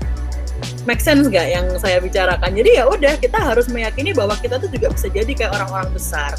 Hanya saja mungkin kita tidak punya pengaturan waktu yang baik. Jadi mulai sekarang ya kurangi hal-hal yang kurang produktif. Kurang produktif tuh kayak gimana sih Bu? Ya misalnya nonton drama Korea terlalu lama gitu ya, atau nonton film terlalu lama, atau mungkin YouTubean terlalu lama. Perlu YouTubean, perlu TikTokan itu ya untuk selingan, untuk refreshment, untuk refreshing gitu. Tapi ya jangan sampai 3 jam gitu ya. Jadi itu harus diatur seperti itu. Nongkrong atau keluar atau jalan boleh, main game boleh banget. saya juga nggak pernah melarang mahasiswa saya itu memang penting untuk refreshing, tapi ya jangan sampai setengah hari isinya main gitu. Nah itu harus diatur waktunya. Itu Abel ya kurang lebih. Baik. Mungkin itu Bu ya. Kalau misalkan mau berkegiatan sehari-hari itu mungkin dicatat ya Bu ya, biar ingat. Benar, kalau teman-teman terus macam-macam ya caranya ya. Kalau teman-teman di handphonenya itu ada kayak kalender gitu. Kalender itu yang Google Calendars, itu kan dia bisa tuh bikin catatan hari ini ngapain. Kalau saya sih paling saya catatan di notes aja di handphone, itu di notes itu bisa dibuat kayak poin-poin, nanti kalau sudah selesai itu bisa saya checklist. Nah mungkin bisa teman-teman kayak gitu. Jadi handphone itu bisa kalian gunakan untuk mencatat hal-hal kalian gitu, jangan hanya untuk misalnya hal-hal yang nggak produktif aja. Kalau memang lebih suka pakai buku catatan atau notes, bisa juga pakai notes gitu, hari ini mau ngapain, atau di laptop juga bisa gitu. Jadi gunakan segala macam fasilitas untuk bisa mengembangkan diri kamu, seperti itu. Oke, baik Bu. Sama seharusnya sih, 24 jam sama kok waktunya teman-teman. Iya bener kan, sama semuanya gitu. Saya juga sama Abel ya, jadi harusnya sih Abel bisa gitu, harusnya teman-teman juga bisa kayak Abel gitu. Jadi kita semua tuh punya peluang yang sama, tinggal kita manfaatin apa enggak gitu aja sih paling gitu ya. Iya.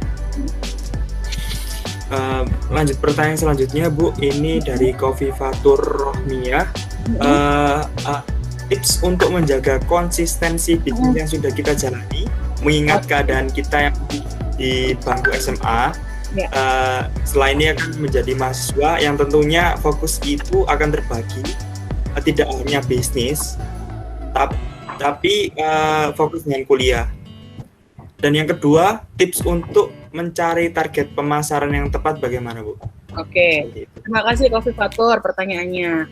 Nah kalau pertanyaan ini mungkin jawabannya hampir sama ya sama pertanyaan sebelumnya ya. Jadi kalau sudah istilahnya berwirausaha ya memang harus benar-benar memprioritaskan waktunya. Jadi kalau saya suka ngajarin anak-anak mahasiswa kayak gini. Jadi misalnya kamu mau punya tambahan uang gitu ya, misalnya kamu pengen punya tambahan uang sebulan 500.000 aja gitu ya, ya udah berarti kamu juga harus meluangkan sejumlah waktu gitu ya untuk bisa mendapatkan 500.000 itu.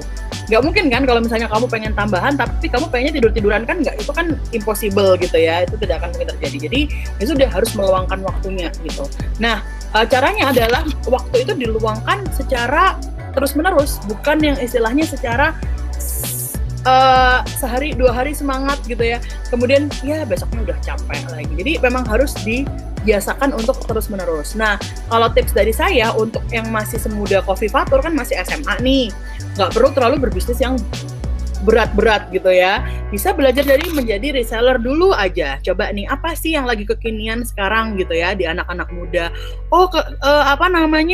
Misalnya masker gitu, atau masker-masker yang atau produk-produk apa yang bisa dijadiin reseller gitu kan, ada banyak tuh. Atau makanan sebelah apa gitu. Carilah sesuatu yang memang sekarang menjadi happening atau sesuatu yang sekarang banyak diminati. Masker misalnya gitu ya, masker wajah gitu, jual dulu itu gitu. Jadi nggak perlu bikin produk mungkin yang kayak saya gitu yang sangat susah kan, itu kan dalam artian butuh waktu yang cukup banyak gitu. Bikin jadi reseller dulu aja deh, coba belajar mencari selisih uang dari reseller dulu. Nanti kalau udah terbiasa, wah berarti udah mulai punya minat bisnis nih kayak gitu. Nah baru dari situ nanti bisa fokus jualan yang lain. Nanti jadi learningnya tuh dengan mencoba gitu, learning by doing. Kofifatur gitu ya. Jadi setelah mencoba yang ini, wah ternyata bener ya saya bisa dapat tambahan 500.000 dengan jualan masker gitu. Oke, mulai minggu depan saya coba nggak hanya masker, saya tambah masker sama makanan deh gitu, makanan ini deh gitu. Oh ternyata setelah coba ini bulan depan saya dapat 1 juta. Nah nanti kan ketika kita sudah menghasilkan itu rasanya kita kayak pengen terus kan. Manusia itu kan gitu ya Bel. Jadi ketika sudah mencapai 1 pengen 2 pengen 3 pengen 10 pengen 100. Nah itulah yang akan nanti membuat motivasi untuk bisa konsisten seperti itu. Jadi ketika kita sudah mendapatkan sesuatu, maka kita akan menjaga sesuatu itu supaya nggak hilang. Nah, jadi tapi ya supaya mau menjaga ya harus ada hasilnya dulu. Karena kalau belum apa-apa sudah takut nggak konsisten ya bakal nggak kemulai-mulai itu bisnis gitu sih. Terus yang kedua, target pemasaran. Nah tadi paling gampang itu cari aja bisnis yang sekarang lagi happening apa. Gimana Bu caranya cari bisnis yang lagi happening? Ya buka sosmednya, di Instagram apa sih yang lagi viral gitu ya, apa yang lagi dibicarakan orang gitu, hal-hal yang bisnis-bisnis yang mudah gitu. Sesimpel mungkin bikin makanan deh, apa sih yang sekarang ada makanan kering yang bisa dijual jadi reseller gitu, atau apa tuh namanya dropship gitu ya. Jadi bisa memulai dengan cara itu dulu. Pasarnya ya dilihat aja pasarnya mereka siapa gitu. Oh ternyata pasarnya tuh anak-anak muda umur 20 sampai 25 tahun yang belum punya penghasilan, makanya harganya kan murah meriah. Jadi bisa dari situ. Jadi bisa melihat apa yang dilakukan orang lain, kemudian kita contoh seperti itu. Itu yang paling gampang sih. Jadi jangan terlalu berpikir saya mau bikin startup kayak 6 dosan gitu ya. Nah itu terlalu susah gitu. Saya pun juga mungkin kalau disuruh mikir ya bakal lama gitu. Dan itu kan dananya juga butuh besar. Nah kalau kita mulai dulu bahkan dari yang nggak ada dananya aja, menurut saya bisa sih. Itu ya namanya Abel dan Kultivator. Iya. Mungkin teman-teman yang belum mau punya bisnis tapi langsung buat produk karena minim budget, bisa langsung dropship atau reseller dulu di Shopee. Itu banyak banget. Benar, banyak banget. Dan itu gampang kan ya caranya, produknya banyak. Terus teman-teman biasanya juga bisa dapat foto-fotonya. Jadi dapat foto-fotonya terus bisa diupload di sosial media kalian kan gitu. Jadi ya mulai jualan di pasaran, guys aku punya ini, ada yang mau gitu. Padahal sebenarnya produknya tuh nggak kalian pakai kan, tidak kalian punya kan, tapi kalian tinggal order ke orang terus kirim ke alamat pemesan, tapi pembayarannya masuk ke kalian. Kayak gitu bisa memulai istilahnya menginisiasi ya jiwa entrepreneurship kayak gitu. Benar-benar. Dan dropship itu bisa dimanapun loh, kapanpun itu ya gampang lah kalau dropship itu. Benar. Karena kita nggak restock gitu. Benar, setuju. Pertanyaan selanjutnya itu dari Deanova. Selamat pagi Ibu. Bagaimana cara Ibu bersaing dengan kompetitor bisnis? Seperti kita tahu misalnya bisnis sepatu, sekarang sudah banyak brand lokal yang bermunculan. Bagaimana cara Ibu mengatasi persaingan brand lokal yang sedang naik daun saat ini? Apa solusi Ibu lakukan agar brand Ibu bisa bersaing? Ini tentang kompetitor Ibu. Oke.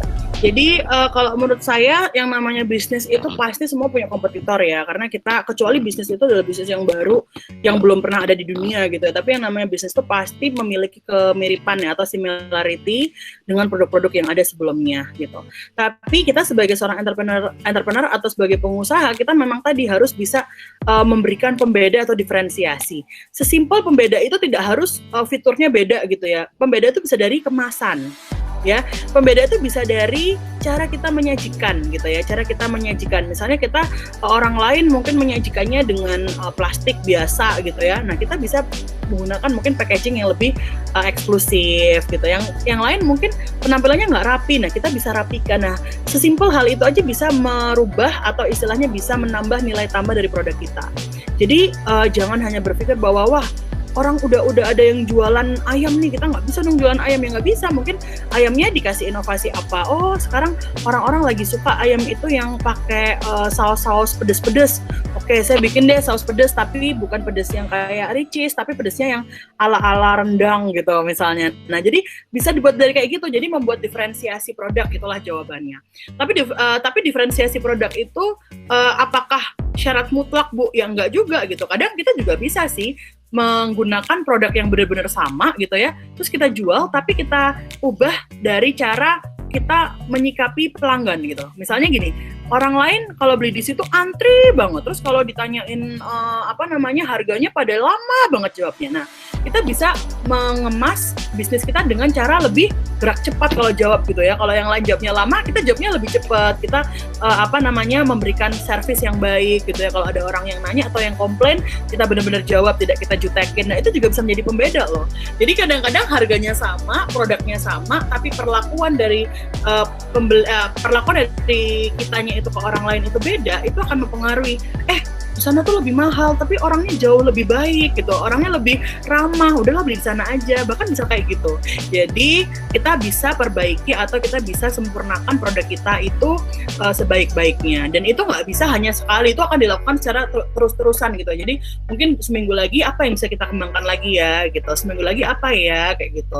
Oh misalnya dikasih voucher gitu, oh ternyata orang suka kalau misalnya beli sampai 500.000 misalnya, kita kasih voucher diskon deh gitu, diskonnya cuma 15.000 gitu. Sebenarnya ya itu dikit banget, tapi kan itu adalah menjadi sesuatu yang menyenangkan bagi orang. Wah ternyata di sana kalau belanja 500.000 udah diskon kayak gitu. Nah kayak gitu, itu sesimpel itu bisa memberikan diferensiasi. Jadi teman-teman kalau ingin bersaing bukan dengan cara menjegal gitu ya, bukan dengan cara kayak wah kita jatuhin aja itu ya bisnisnya ya, kita masukin makanan-makanan aneh ke dalam itu terus kita blow up di media sosial. Nah bisa kayak gitu, itu akan jadi bumerang sih kayak kita sendiri gitu. Jadi paling penting adalah dengan kita berinovasi sendiri, kita yang istilahnya menyempurnakan diri kita seperti itu. Nanti lama-lama orang akan lebih tahu kok mana sih yang lebih berkualitas gitu, mana sih yang lebih bagus gitu. Nanti orang lain akan menilai, orang akan menilai seperti itu. Itu ya. Berarti cari celahnya dulu kompetitor, baru kita dapat solusinya. Benar banget gitu. Baik. Nah, kalau misal kalau ini Bu, kan Classic Footwear itu kan lagi booming ya Bu ya. Bisnis sepatu kan lagi booming kayak sepatu Kompas gitu kan juga termasuk major Ibu apa? Termasuk kompetitor saya apa tidak gitu? Iya.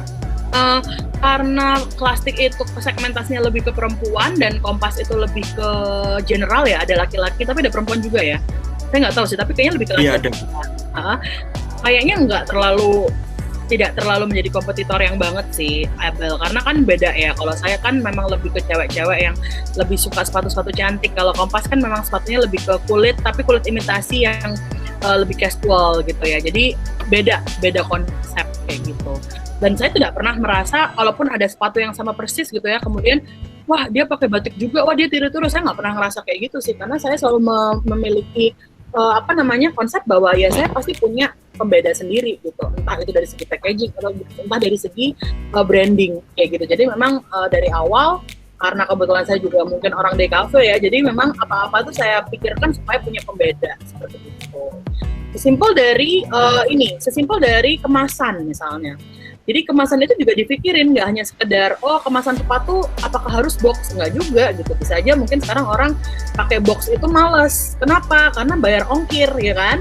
Ongkirnya jadi lebih mahal gitu. Nah kalau di sekarang di Classic gitu ya, kalian bisa kok request nggak pakai box. Jadi 1 kilo bisa buat 2 sepatu gitu. Jadi mungkin harga lebih murah. Nah kayak gitu-gitu bisa istilahnya menambah produk itu gitu. Nilai dari produk itu. Oh gitu. Nah ini kalau bicara tentang produk yang lagi hype ya Bu ya, bukannya produk yang lagi hype itu ada masanya ya Bu ya. Nah itu mengakibatkan bisnis tidak berjangka panjang. Bagaimana cara kita bisa sustainable Bu? Ya.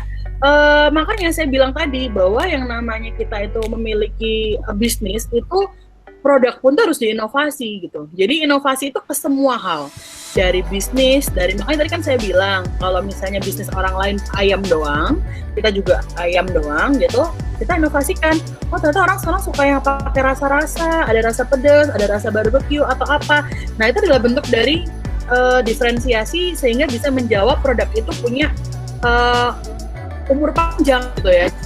Kita ngikutin tren gitu, tapi kita juga bisa menciptakan tren di dalam tren itu gitu. Jadi ketika orang kita tahu bahwa trennya lagi kayak gini, oke kita ikutin, tapi kita juga punya cara supaya orang itu mau ngikutin tren kita kayak gitu. Jadi bukan berarti kita hype kemudian sekarang zaman dulu misalnya, ingat nggak 2020 tuh pas masa-masa pandemi orang semuanya bikin dalgona coffee gitu ya. Ya semuanya di kafe bikin dalgona gitu. Terus apakah sekarang bertahan? Ya enggak gitu. Itu hanya hype aja. Tapi kan apakah bisnis yang memiliki dalgona itu mati? Ya enggak dong. Kan dia kembangkan lagi yang lain. Oh ternyata dalgona pakai nama dalgona doang enggak terlalu banyak yang laku nih, oke sekarang berarti kita pakai nama yang lain, misalnya KitKat Dalgona. Nah dia bikin, kemarin kebetulan saya habis beli 1 kopi gitu ya, dan ternyata dia punya produk itu gitu, Dalgona, tapi dikasih coklat premium gitu, oh ternyata enak gitu. Jadi harus kayak gitu teman-teman, jadi nggak bisa kalau misalnya hanya sekedar hype doang, kemudian nanti tidak berinovasi. Makanya kuncinya ada di inovasi. Inovasi itu bisa ke 3 hal sih, ke produk, ya kemudian ke branding, dan yang terakhir adalah ke kita sebagai pemilik ya, kita berinovasi untuk pelayanan, kita berinovasi untuk bisa memberikan yang terbaik, termasuk tadi jawabin chat, jawabin pesan customer, itu yang harus baik, kayak gitu kurang lebih. Baik Bu. Ini langsung selanjutnya Ibu ya. Apakah bisnisnya itu selalu berkaitan dengan lokasi Bu? Kalau ini jawabannya enggak. Karena kan bisnis itu kan bisa dilakukan tadi seperti yang saya bilang, bisa dilakukan secara online. Jadi kalau maksudnya pertanyaannya apakah kalau bisnis itu nggak di kota besar kemudian dia bakal sepi gitu kah maksudnya? Nah kalau untuk menjawab itu sih saya rasa enggak ya gitu, karena sekarang bisnis itu bisa diakses dari mana aja. Makanya saya bilang mulailah melek dengan yang namanya digital gitu ya. Jadi meskipun memang saya percaya banget ada beberapa orang yang mungkin merasa kayak nggak mau Bu, saya maunya tuh tetap bisnis konvensional gitu ya. Tapi bisnis digital tuh menurut saya sekarang udah nggak bisa dilewatkan gitu, karena orang itu sekarang kalau misalnya mau cari sesuatu itu bukan cari di toko atau cari di mall gitu ya, tapi orang itu googling, ya nggak sih? Sekarang kalau kalian mau beli sesuatu atau anggaplah mau beli handphone atau mau beli apa gitu kan, kalian tuh akan cari review dari orang gitu. Bahkan di YouTube kalau saya tuh sekarang mau beli apa gitu yang agak mahal dikit misalnya, saya akan cari reviewnya, bagus nggak sih, bener nggak sih, bagus kayak gitu. Jadi kalau menurut saya tetap satu-satunya cara adalah dengan go digital gitu ya. Dengan go digital maka bisnis kalian akan mudah ditemui, kemudian kalian juga bisa lebih menyasar banyak orang, menyasar banyak segmentasi gitu ya, dan berpotensi untuk bisa dilihat oleh ratusan juta user tadi seperti yang saya sampaikan di PPT kayak gitu. Jadi tidak ada kaitannya kok dengan lokasi, selama memang di lokasi itu memungkinkan untuk berbisnis ya, dan memungkinkan juga untuk mengirim gitu ya. Jangan sampai di daerah yang kamu tempati atau buat bisnis itu tidak ada pengiriman ya kan, susah nanti gitu ya kalau memang ternyata ada pemesanan dari luar kota atau luar pulau. Seperti itu kurang lebih Abel. Oke, baik. Berarti meskipun lokasinya di gang, tapi kita misalkan jual makanan ikut GoFood, GrabFood, itu bisa membantu. Bisa banget. Banyak kok teman saya tuh banyak yang sekarang bisnis kopi tanpa modal ya udah di rumah aja gitu. Dia mungkin modalnya ya beli mesin kopinya gitu kan. Terus udah langsung daftar ke GoFood atau GrabFood. Itu kan nanti tinggal di survei ya, bener nggak ada usahanya, bener nggak ada alatnya, ada produknya gitu. Nanti kalau udah oke, udah bisa langsung beredar di GoFood, dan sekarang penghasilan bisa 7 juta sampai 10 juta per bulan gitu ya. Jadi semuanya itu bisa dimulai asal ada kemauan, mau di rumah, mau di atap ya, mau di kamar gitu. Nah teman-teman saya yang juga punya bisnis tuh banyak kan juga mulai dari kamar kos loh, percaya nggak percaya gitu.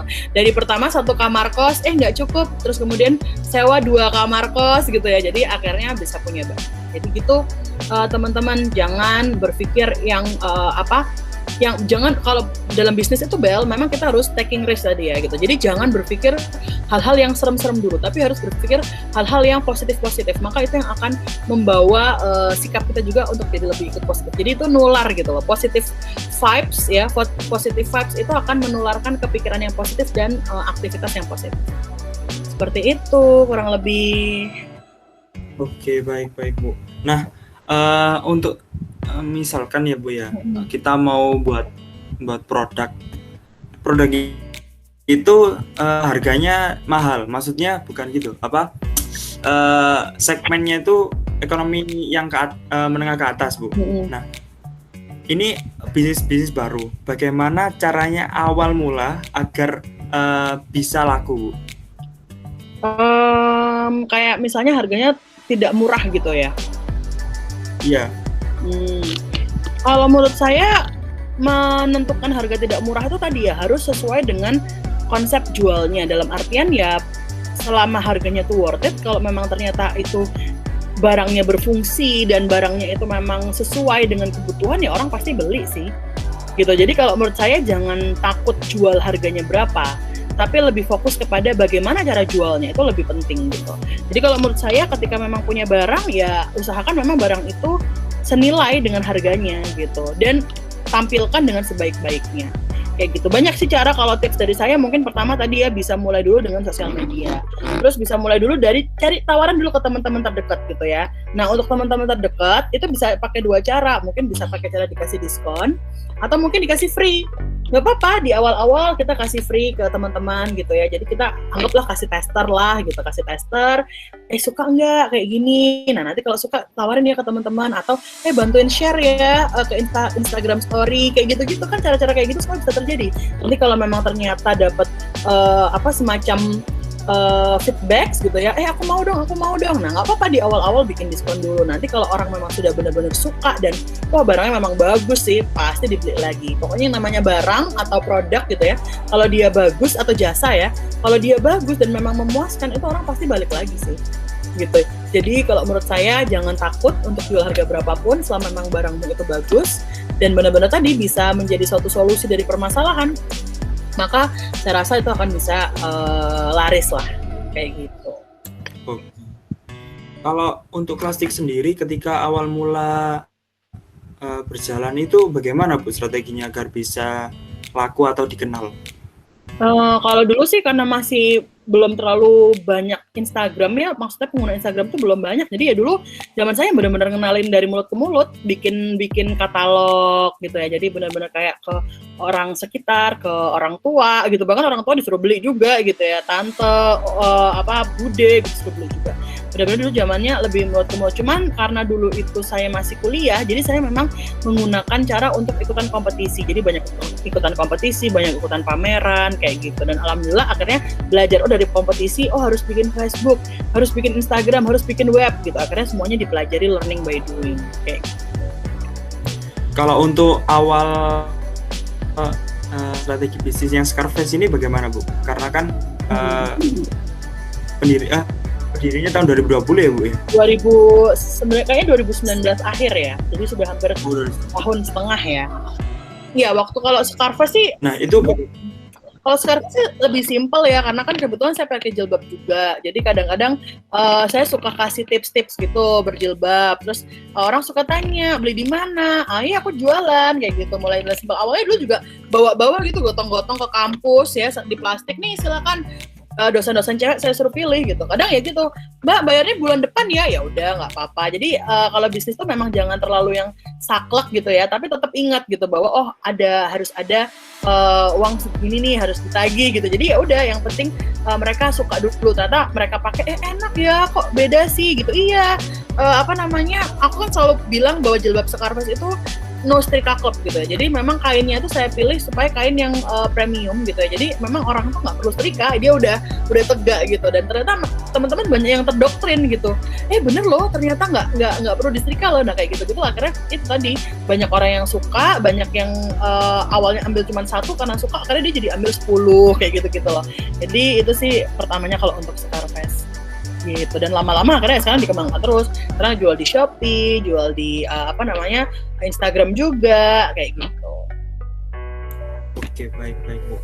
Kalau Scarface itu membuka reseller atau dropship Bu? Membuka.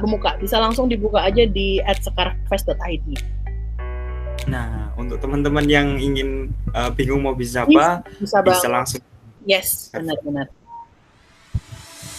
Nah, iya Bu, ini mengingat waktunya sudah menandakan akhir webinar kali ini. Karena ada 3 pertanyaan terbaik yang akan mendapatkan hadiah dari panitia. Ibu memilih 3 pertanyaan terbaik. Aduh, kayaknya Mas Abel aja yang milih ya. Saya kok jadi takut loh nanti. Yang mana ya? Oke deh, saya pilih yang pertama, yang Tiara deh, penanya pertama ya. Tiara dapet. Terus yang satunya saya suka pertanyaannya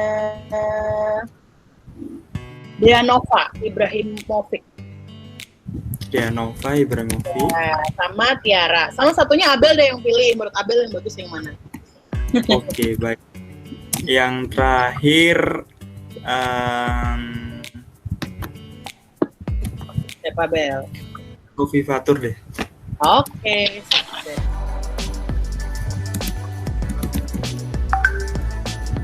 Oke. Nah, bagi teman-teman yang mendapat 3 pertanyaan terbaik ini akan nanti dikontak langsung oleh panitia agar mendapatkan hadiah dari kami. Untuk itu, sebelum mengakhiri webinar kali ini, Ibu Tias bisa memberikan close statement bagi teman-teman dan bagi kami untuk bisa lebih semangat dalam berbisnis. Ya. Silakan. Oke, terima kasih kepada Abel ya yang sudah membantu menjadi moderator dan teman-teman ekonomi syariah yang sudah membuat acara hari ini, dan terima kasih juga buat teman-teman SMAN 2 Lamongan, betul ya? Ya Bu, SMA Negeri 2 Lamongan. Lamongan, ini luar biasa sekali.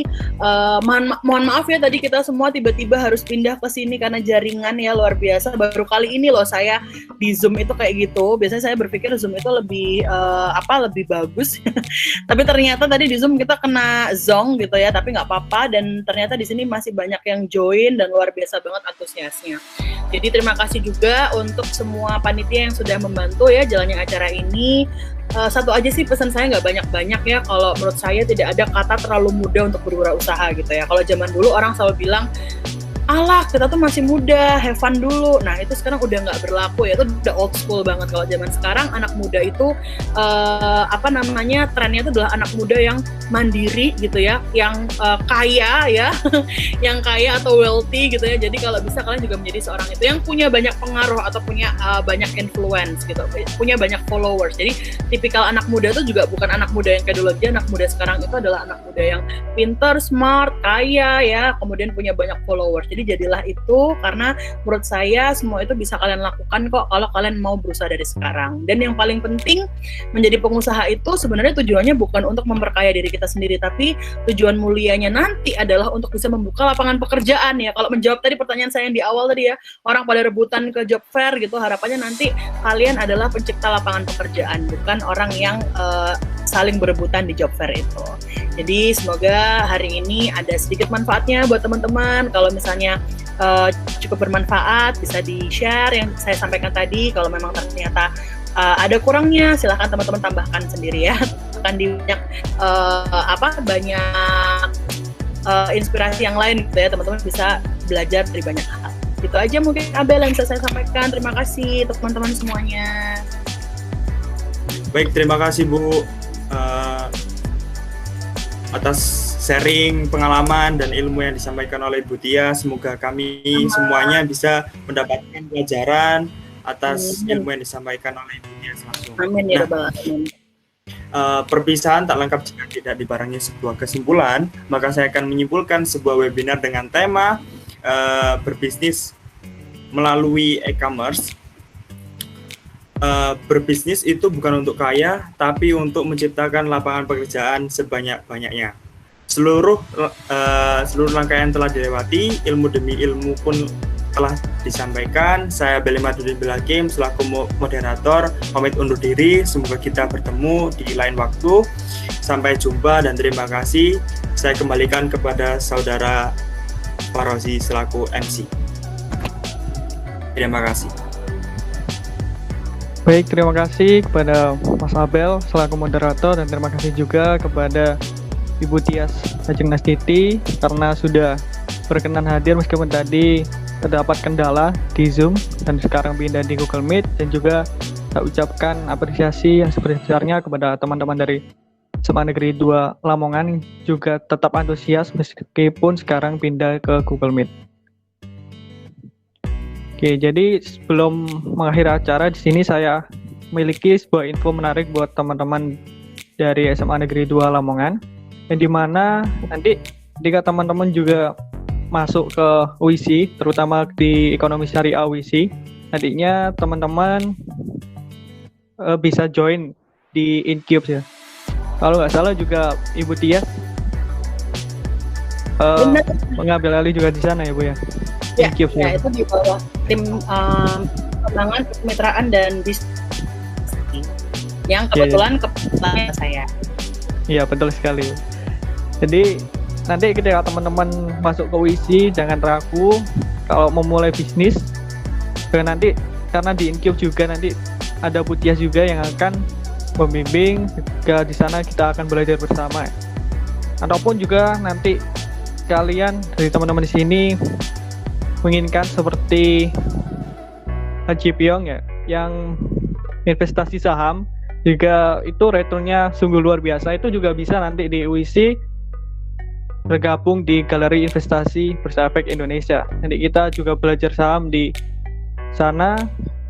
Di sana kita juga belajar investasi saham syariah dan mata kuliahnya pun juga ada di Ekonomi Syariah UISI. Oke, di sini ada info menarik buat teman-teman yang dimana baru beberapa hari kemarin ya kita dari UISI bersama dengan Kuiper Kampus memberikan beasiswa 100% untuk teman-teman yang mendaftar di jurusan Ekonomi Syariah dan 2 prodi lainnya.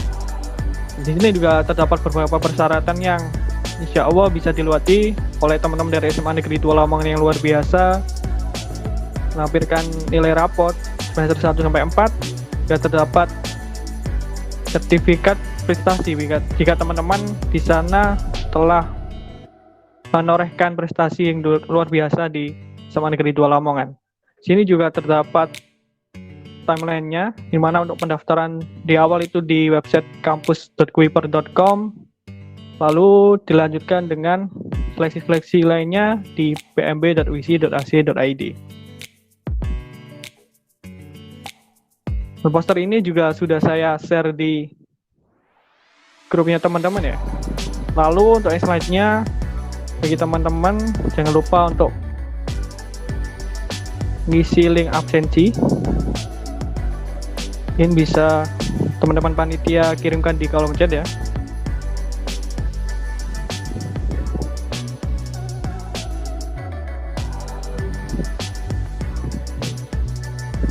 Oke, jadi teman-teman jangan lupa untuk mengisi link presensi di bit.ly/presensi web berbisnis e-commerce. Jadi cukup sekian apa yang bisa saya sampaikan. Sekali lagi saya mewakili pihak panitia, mohon maaf yang sebesar-besarnya atas berbagai kendala yang terjadi pada webinar kali ini. Terima kasih dan saya tunggu kehadiran teman-teman untuk bergabung di Keluarga Besar Ekonomi Syariah Universitas Internasional Semen Indonesia. Wassalamualaikum warahmatullahi wabarakatuh. Waalaikumsalam warahmatullahi wabarakatuh.